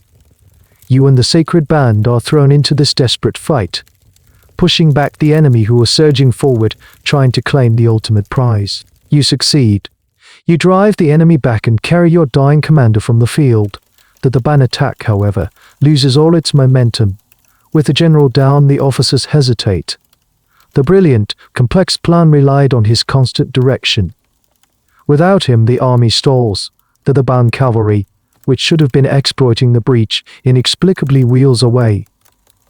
The battle, which had been moments from a decisive victory, grinds to a confused, bloody stalemate. They lay Epaminondas under a tree, his life fading. He is still conscious, his mind sharp to the very end. He refuses to let the surgeons remove the spear shaft from his chest, knowing that to do so would cause a fatal rush of blood. He asks for his 2 second-in-commands. He is told they are both dead.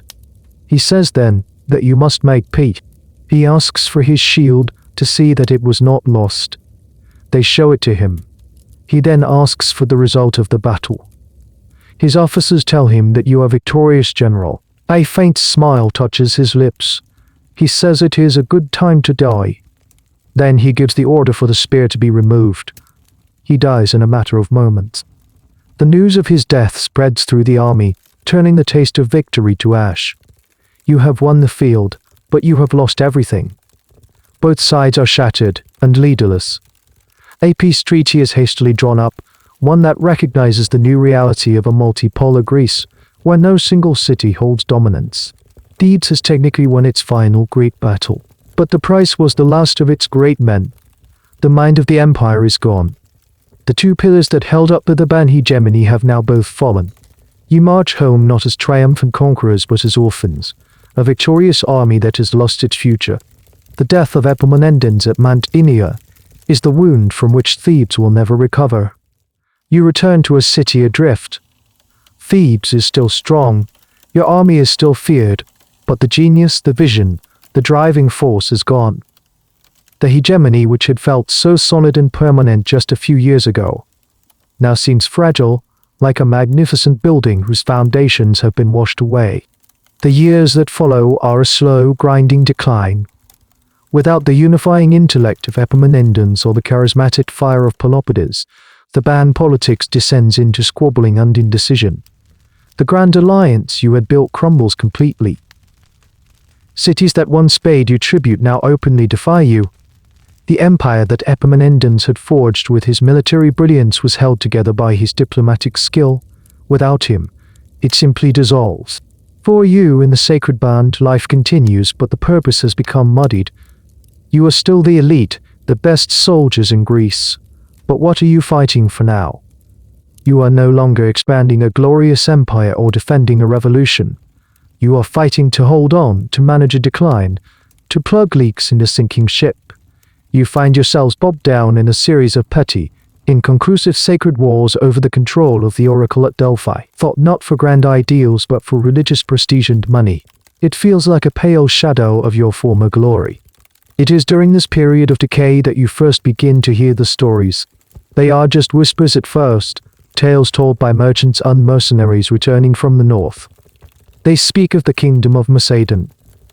In your mind, and in the minds of most Greeks, Macedon is a semi-barbaric backwater, a place of rough-hewn kings, drunken nobles, and tough but unsophisticated shepherds. They are not considered true Greeks by the cultured city-states of the south. They are a footnote, a buffer zone against the wild tribes of the north, but the stories are becoming more frequent and more unsettling. They speak of the new Macedonian king, a man named Philip. They say he is different, cunning, ambitious, and utterly ruthless. They say he is reforming the Macedonian army, turning those rough shepherds into a disciplined, professional fighting force. The stories are easy to dismiss. What could a barbarian king possibly know of modern warfare? You, the men who beat Sparta, are the masters of that art. Then you hear a detail that sends a chill down your spine. The merchants say that Philip, as a young man, spent 3 years as a political hostage right here in Thebes. He had lived in the house of Pammenes, a prominent general and a close associate of Epaminondas. For 3 years, during the height of your city's power, this young Macedonian prince had watched. He had watched Epaminondas drill the army. He had observed the training of the Sacred Band. He had studied the tactics of Leuctra and the strategies that had dismantled the Spartan state. He had been a student in the most advanced military academy in the world, and you hadn't even realized he was enrolled. The full implication of this is a subject of intense debate for later historians. How much of Philip's future military genius was a direct result of his time in Thebes? Did he simply copy the Theban model, or did he adapt and improve upon it? Some argue his innovations were his own, while others contend that his entire military revolution was built on a Theban foundation. The whispers from the north grow louder. Philip is conquering his neighbors one by one. He is seizing control of the gold and silver mines of Thrace, giving him a treasury that dwarfs that of any Greek city-state.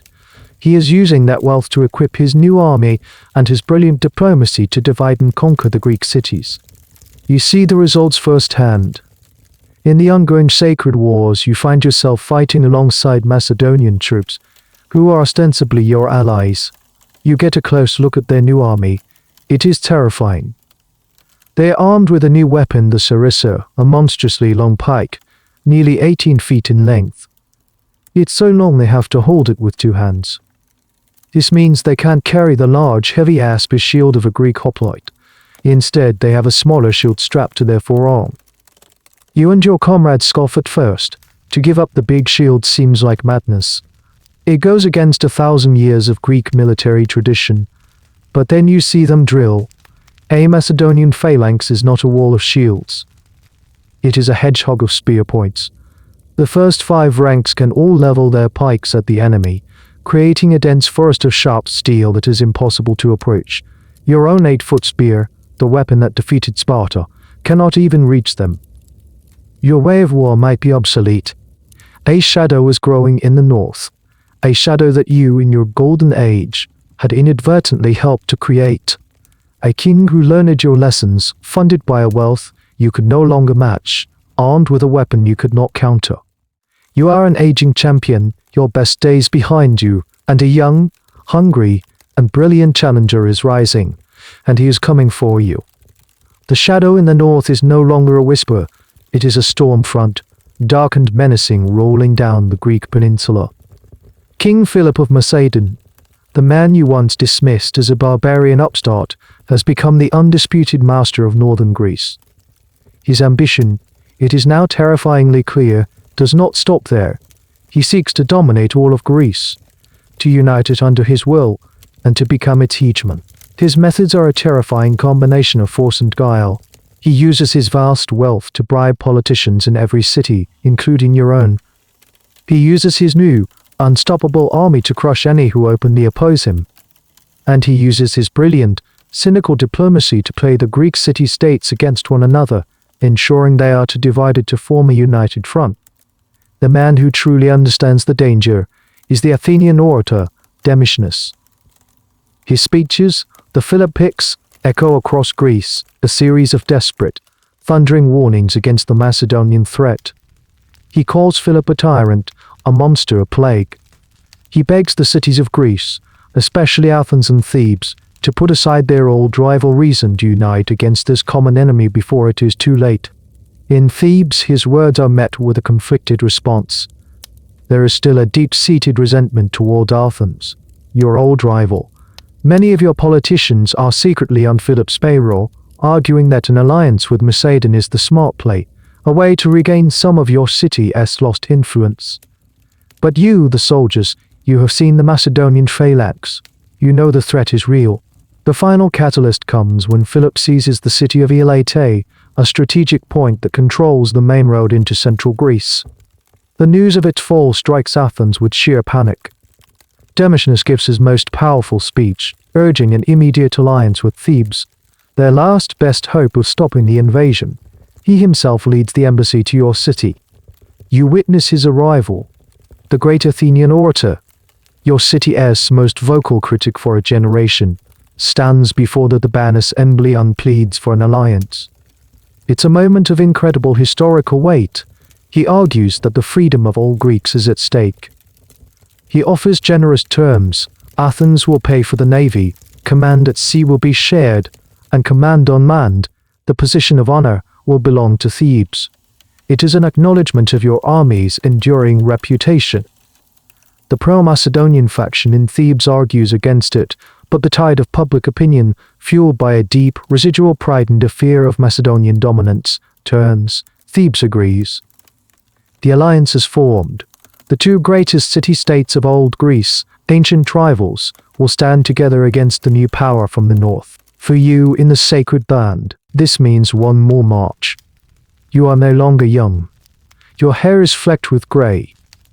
Your body aches from old wounds. You are a veteran of a dozen campaigns, a man who has seen the pinnacle of his city's glory in the beginning of its decline.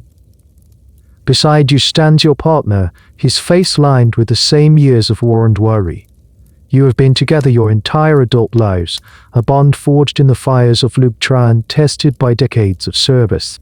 As you prepare your equipment, you are aware that this will be the last time. The army you are joining is a shadow of the force Epaminondas once led. It is a coalition of the unwilling, filled with mercenaries and half-hearted allies. But at its core are the bands, and at the core of the bands there is still you, the Sacred Band. 300 men who have never known defeat in a pitched battle. You have a strange encounter before you march. A young Macedonian prince, part of Philip's diplomatic entourage that had been in the city, observes your drills. He is a striking young man with a fierce, intense gaze. He is Philip's son. He watches you with a look that is not just curiosity, but a cold, professional assessment. He is studying you. The living legends, the heroes of Leuctra. There is an unsettling confidence in his eyes, the look of a predator studying its prey. It is a little-known historical fact that the young Alexander was almost certainly present during these final negotiations, giving him a chance to see the famous Sacred Band up close before he would have to face them in battle. Philip, it is said, was a master of siegecraft, but he learned his most important lessons about diplomacy and combined arms tactics in Thebes. The army he built was a direct response to the challenges posed by elite hoplite infantry like you. He created a system, the long sarissa, the powerful cavalry, the integrated skirmishers designed specifically to dismantle the classical Greek phalanx. His army was not just an improvement on yours. It was an answer to it. You march out of Thebes, the cheers of the citizens ringing in your ears. But the cheers are thinner now, tinged with a desperate fear. You march to join the Athenians and your other allies. The combined army is large, but it is a patchwork force, plagued by divided command and mutual suspicion. And you are marching to face a king who has spent 20 years perfecting his army, a king who learned his trade from your own fallen masters. You are marching to meet your own legacy, twisted into a new and terrifying shape. The final march feels heavy with the weight of history. Every step on the dusty road south towards the rendezvous with your allies is a step into an uncertain future. You are marching for the very soul of Greece, for the idea of the free and independent city-state against the new model of a centralized, monarchical kingdom. You are the past, marching to face the future. You are a veteran now, a man defined by a lifetime of war. The youthful fire you felt before Leuctra has been replaced by a cold, hard resolve. You look at the young men in the ranks, their faces a mixture of fear and bravado, and you see yourself from so many years ago. But the world they are facing is different. The enemy is different. You meet the allied army at a place called Chronea. It is a wide plain, flanked by a river on one side and a low line of hills on the other. A perfect, classic battlefield. The combined Greek force is impressive in its own right, a citizen armies of a dozen cities standing shoulder to shoulder. The Athenians take the left wing, as is their right as the senior partners in the alliance.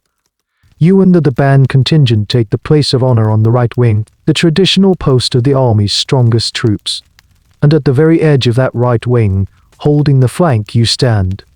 The Sacred Band, placed there as an unbreakable anchor against whatever the Macedonians throw at you. The night before the battle is a familiar agony of waiting.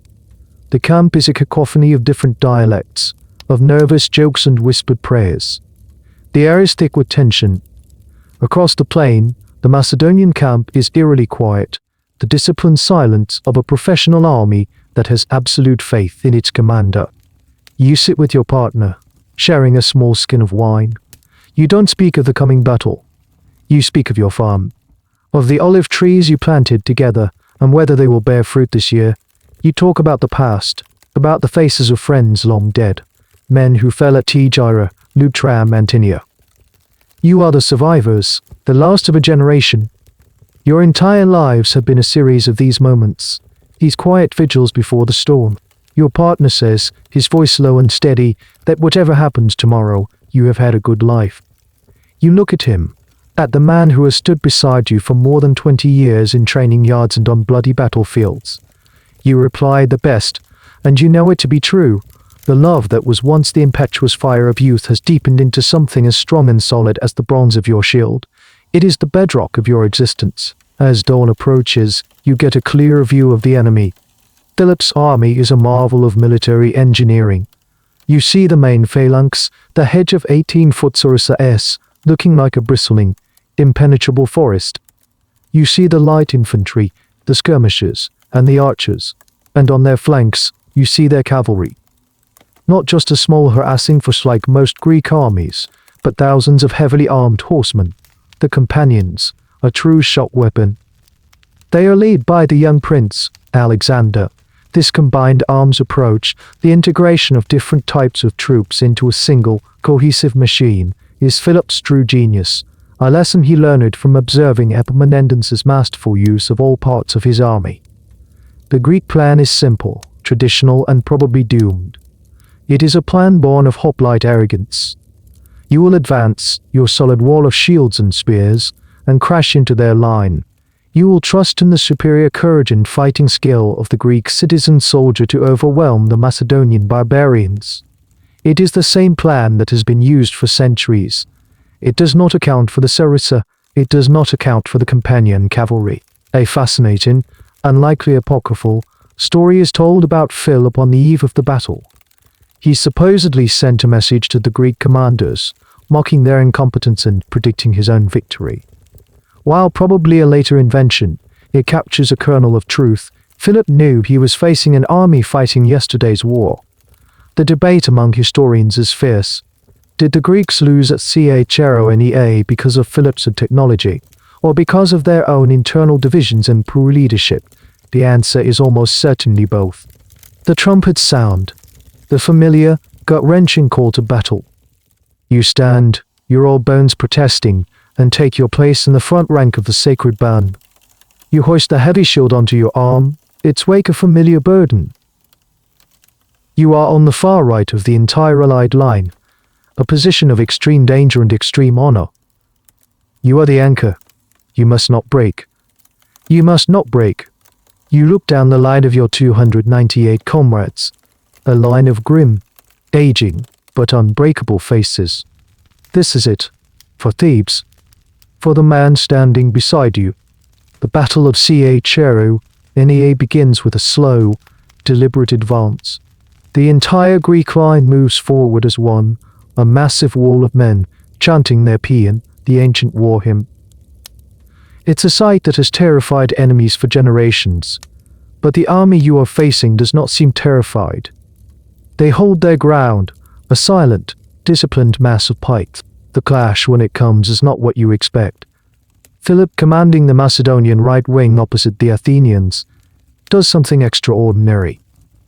After a brief engagement, he begins a slow, feigned retreat. His troops backpedal in perfect order, pulling the Athenian wing forward, luring them out of the main battle line. The Athenians, smelling blood and sensing victory, roar with triumph and charge forward, breaking the cohesion of the Greek army. It's a classic trap, and they fall for it completely. But you on the Greek right are not facing Philip. Your part of the line crashes into the Macedonian left. And this is where you get your first, horrifying taste of the new reality of warfare. You cannot get close to them. Your 8-foot spears are useless against their 18-foot pikes. You are held at a distance, jabbing at a forest of deadly points, unable to bring your strength, your shield, or your courage to bear. It is the most frustrating, infuriating kind of fighting you have ever experienced. You are being killed from a distance, by men you cannot even reach. Despite the disadvantage, you hold your ground. The Thebans are the best soldiers in the Greek army, and you are the best of the Thebans. Your line bends, but it does not break. The battle on your wing turns into a grim, bloody stalemate, a shoving match against a wall of pikes. It is then that the true genius and horror of Philip's plan is revealed. The gap that the charging Athenians have opened in the Greek line is now a gaping wound. And into that wound Philip unleashes his master stroke. His son, the young Prince Alexander, leads the elite companion cavalry in a devastating charge. You hear the thunder of their hooves before you see them. Thousands of horsemen, charging not at your front, but into the exposed flank and rear of the Greek army. It is a nightmare. A hoplite phalanx is invincible from the front, but utterly helpless from the side or behind. The cavalry smashes into the disjointed Greek center, shattering their formations and turning the battle into a slaughter. The Greek army collapses from the inside out. The center disintegrates. The victorious Athenians on the left, now overextended and isolated, are hit from the rear by Philip's reformed infantry and from the flank by the cavalry. They break and flee in a panic. The entire Greek battle plan has unraveled into total chaos. Only one part of the line still holds, your part, the band right, and specifically you, the Sacred Band. As the rest of your army dissolves around you, you become an island in a sea of Macedonian victory. You see the Athenian rout, the collapse of the center. You know the battle is lost. The logical, sensible thing to do is to retreat, to save yourselves, to fall back and regroup. Any other unit would have done so. But you are the Sacred Band, and your code is different. You do not retreat. You do not break. You have never been defeated. Your oath sworn so long ago at the shrine of Iolaus was to stand your ground, to protect the man beside you, and to seek an honorable death over a dishonorable life. The full weight of the Macedonian army now turns on you. You are surrounded. The phalanx, with its bristling pikes, pins you from the front. And Alexander's cavalry, fresh from their destruction of the Greek center, wheels around and prepares to charge your rear. There is no escape. There is no hope of victory. All that is left is your oath. You form a circle, or as close to one as you can manage, shields locked, spears pointing outward. A tiny, defiant pocket of resistance in a lost battle. You look at your partner. There are no words, just a final, shared look of understanding. This is the end of the road. You have faced death together a dozen times before. This time he will not be denied. The final charge comes. Alexander himself, it is said, leads his horsemen against you. The sight of the legendary Sacred Band, still unbroken amidst the carnage, is a challenge he cannot ignore. The historical debate rages. Was Alexander's charge an unnecessary tactical move to eliminate the last pocket of resistance? Or was it a moment of youthful pride, a desire to personally defeat the most famous fighting unit in Greece? The cavalry hits you like a tidal wave, horses and men in steel crashing against your small, desperate circle of shields. Your world dissolves into a chaos of shouting, the screaming of horses, the clang of bronze on bronze. You fight back to back with your partner, a single, four-armed engine of defiance. You are no longer fighting for Thebes or for freedom. You are fighting for the man whose back is pressed against yours, for the promise you made, for the honor of your name. You will die here, but you will die together. And you will not take a single step backward. The circle of shields grows smaller. With every fresh wave of the Macedonian assault, another one of your brothers falls. The space inside your shrinking formation is littered with the bodies of your friends, men you have known your entire life. The ground under your feet is slick and treacherous. The sheer, overwhelming pressure is relentless.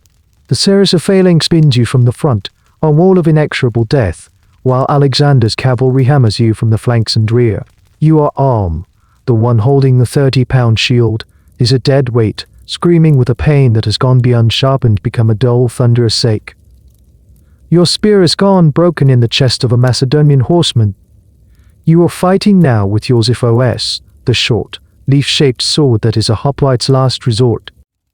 It feels pitifully small against the long lances of the cavalry and the immense reach of the phalanx.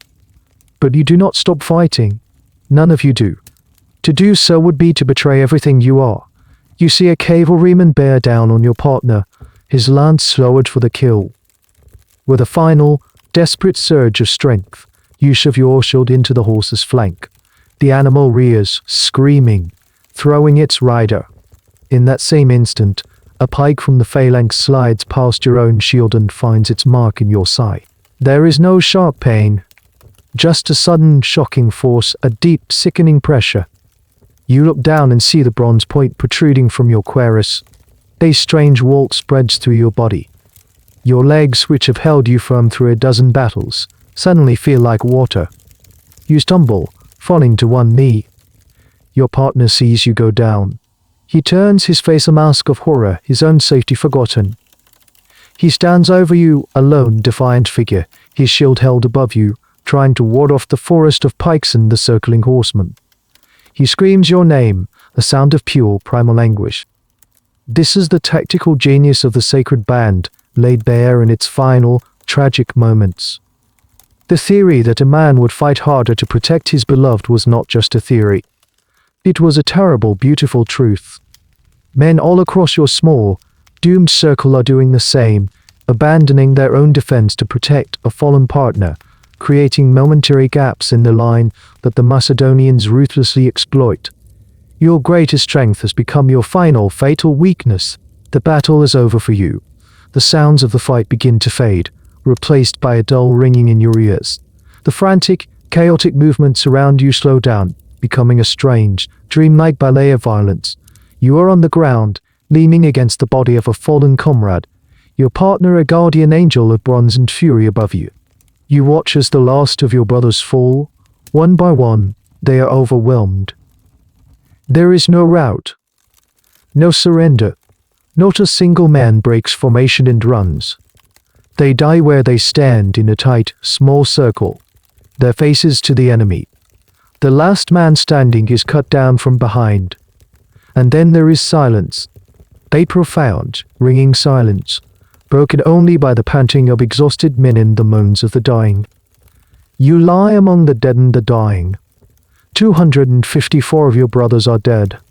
46, including you, are grievously wounded, a distinction that feels meaningless. The Sacred Band of Thebes, the finest fighting unit in Greece for 40 years, has ceased to exist. The historical record on this final stand is remarkably consistent. Ancient writers, even those hostile to Thebes, speak of it with a kind of awe. They confirm that the unit was annihilated, that they refused to retreat, and that they died together in a single, small pocket of resistance. The debate among modern scholars is not about what happened, but why. Was it a foolish, pointless sacrifice, or was it the ultimate expression of their military code, a final, defiant act of honor in a world that had left them behind? Your world is fading to gray. The last thing you see is your partner, his shield finally beaten down, falling to his knees beside you. He reaches for your hand. His grip is weak, but it is there. The promise, kept to the very end. You close your eyes. You did not disgrace yourself. You did not take a single step backward. The silence on the battlefield is a heavy blanket. The echoes of combat fade, replaced by the grim sounds of the aftermath. You drift in and out of consciousness, a ghost in your own body, aware of the figures moving across the field. These are the victors, stripping the armor from the dead, dispatching the wounded. It is the brutal, unsentimental economy of ancient battle. Some time later, as the sun begins to set, casting long, mournful shadows across the plain, a group of different figures arrives. They are not looters. They move with purpose and authority. At their center is a tall, powerfully built man with a scarred face and a slight limp. He wears the armor of a general, but his expression is not one of tridomahysums. It is grim, contemplative. He has come to survey the field, to witness the scale of his victory. He walks through the carnage, his generals and his son, Alexander, beside him. He inspects the shattered Athenian wing, the collapsed Greek center. And then he comes to your position on the right. He stopped. He sees what is left of you, not a scattered line of fleeing soldiers, but a tight, compact heap of bodies. 300 men, all lying together, their arms and armor intermingled, their faces turned towards the enemy. Many of them, even in death, are still beside their partners, their limbs entangled in a final, tragic embrace. It is a scene of utter devastation, but also of a strange, terrible beauty, a testament to a loyalty that transcended death itself. Philip stares at the scene for a long time. He did not expect this. He expected a rout to surrender. He did not expect this defiance. He asks one of his generals who these men were. The general replies that it is the Sacred Band of Thebes, sire. Philip the Conqueror, the ruthless become the master of Greece, begins to weep. He is not a man known for his sentimentality. His tears are a shock to everyone around him. He says that may a foul death befall those who dare to suspect that these men either did or suffered anything shameful. The line is recorded by the historian Plutarch, a moment of profound, unexpected grace from a victor to the vanquished. Why did he cry? Historians have offered many theories. Perhaps it was a moment of genuine respect for the supreme courage of his defeated enemies. Perhaps he saw in their sacrifice the death of the old Greek ideal of the free city-state, an ideal he had both admired and destroyed. Perhaps, having spent his youth in Thebes, he felt a personal connection to these men, the guardians of the city that had, in a way, been his university of war. Human reaction of a soldier seeing 300 brave men who chose to die rather than retreat. We will never know for sure. He gives an order. The bodies of the Sacred Band are not to be stripped. They are to be treated with honor. They will be buried here together on the field where they fell. He recognizes that their final stand was not just a military action but a statement. You feel a gentle hand on your shoulder. It is not the rough hand of a looter, but the careful touch of a Macedonian surgeon. Philip's orders are being carried out. The wounded are to be tended to. You, and the few dozen other survivors of the band, are taken prisoner, but you are treated with respect, but is almost unheard of for a defeated enemy. You are a captive, your city is defeated, your world is shattered. But in the tears of your conqueror, you have achieved a strange and final victory. You have forced the man who destroyed you to acknowledge your worth. Your stand was not pointless. It was a testament, written in blood, to a bond that even the master of the new world could not help but admire.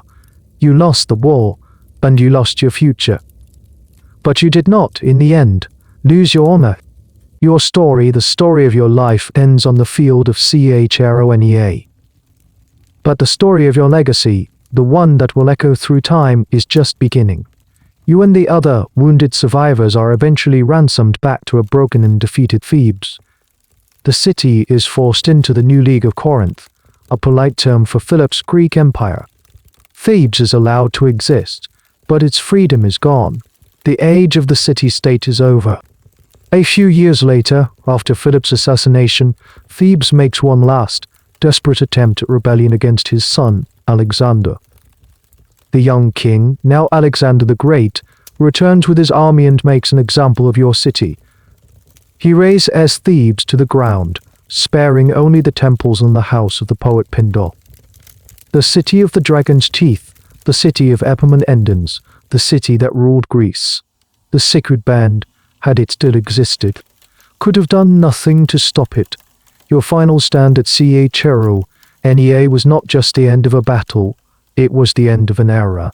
But on that quiet battlefield, something endures. The people of Thebes, before their city is destroyed, gather the bones of their fallen heroes.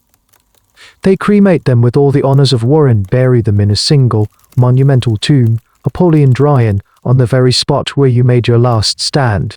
And to mark this sacred place they erect a statue, not of a god or a general, but of an animal, a lion. A magnificent, colossal lion, carved from stone, sitting on a pedestal. Its face a mask of sorrow and defiance. It is a memorial. The Lion of Chronea. It is placed there to guard the graves of the lost, best soldiers of a free Greece. For centuries, the lion stands watch. The world changes around it. Alexander carves out his vast empire and dies. His empire collapses. The Romans come, conquering the Macedonians in their turn. Greece becomes a province of Rome. Through it all, the lion sits, a silent, melancholy guardian. Local people know it is a monument, but the specific memory of who it honors fades into folk tales and legends. Eventually, the ravages of time and the shifting of the earth cause the great statue to fall. It breaks into pieces and is buried by the soil, forgotten by the world. And there it lies, for nearly 2,000 years.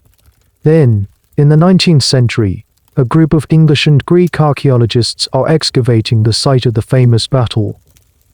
They uncover the fragments of a massive stone statue.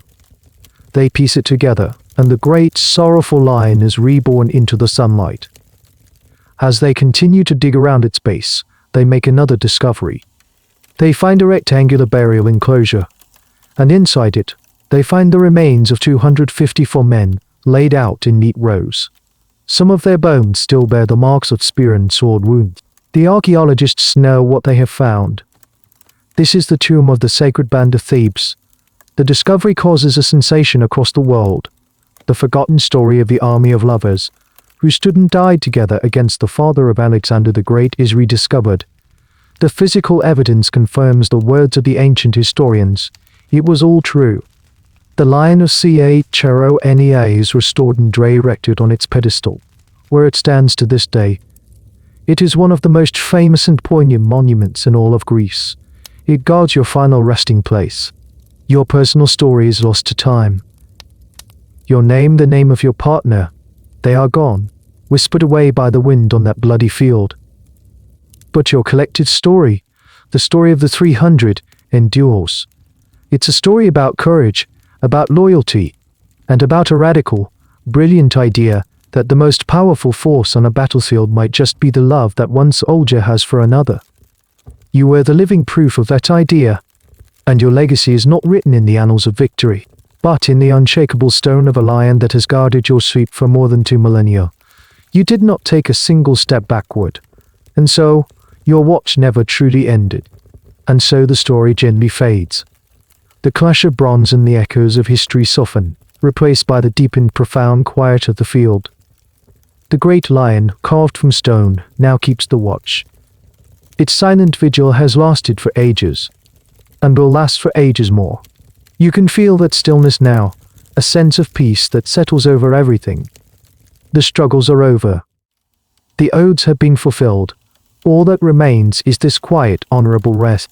Imagine yourself there on that peaceful plain, under the soft light of the moon. The long grass sways gently in the night breeze, whispering over the sacred ground.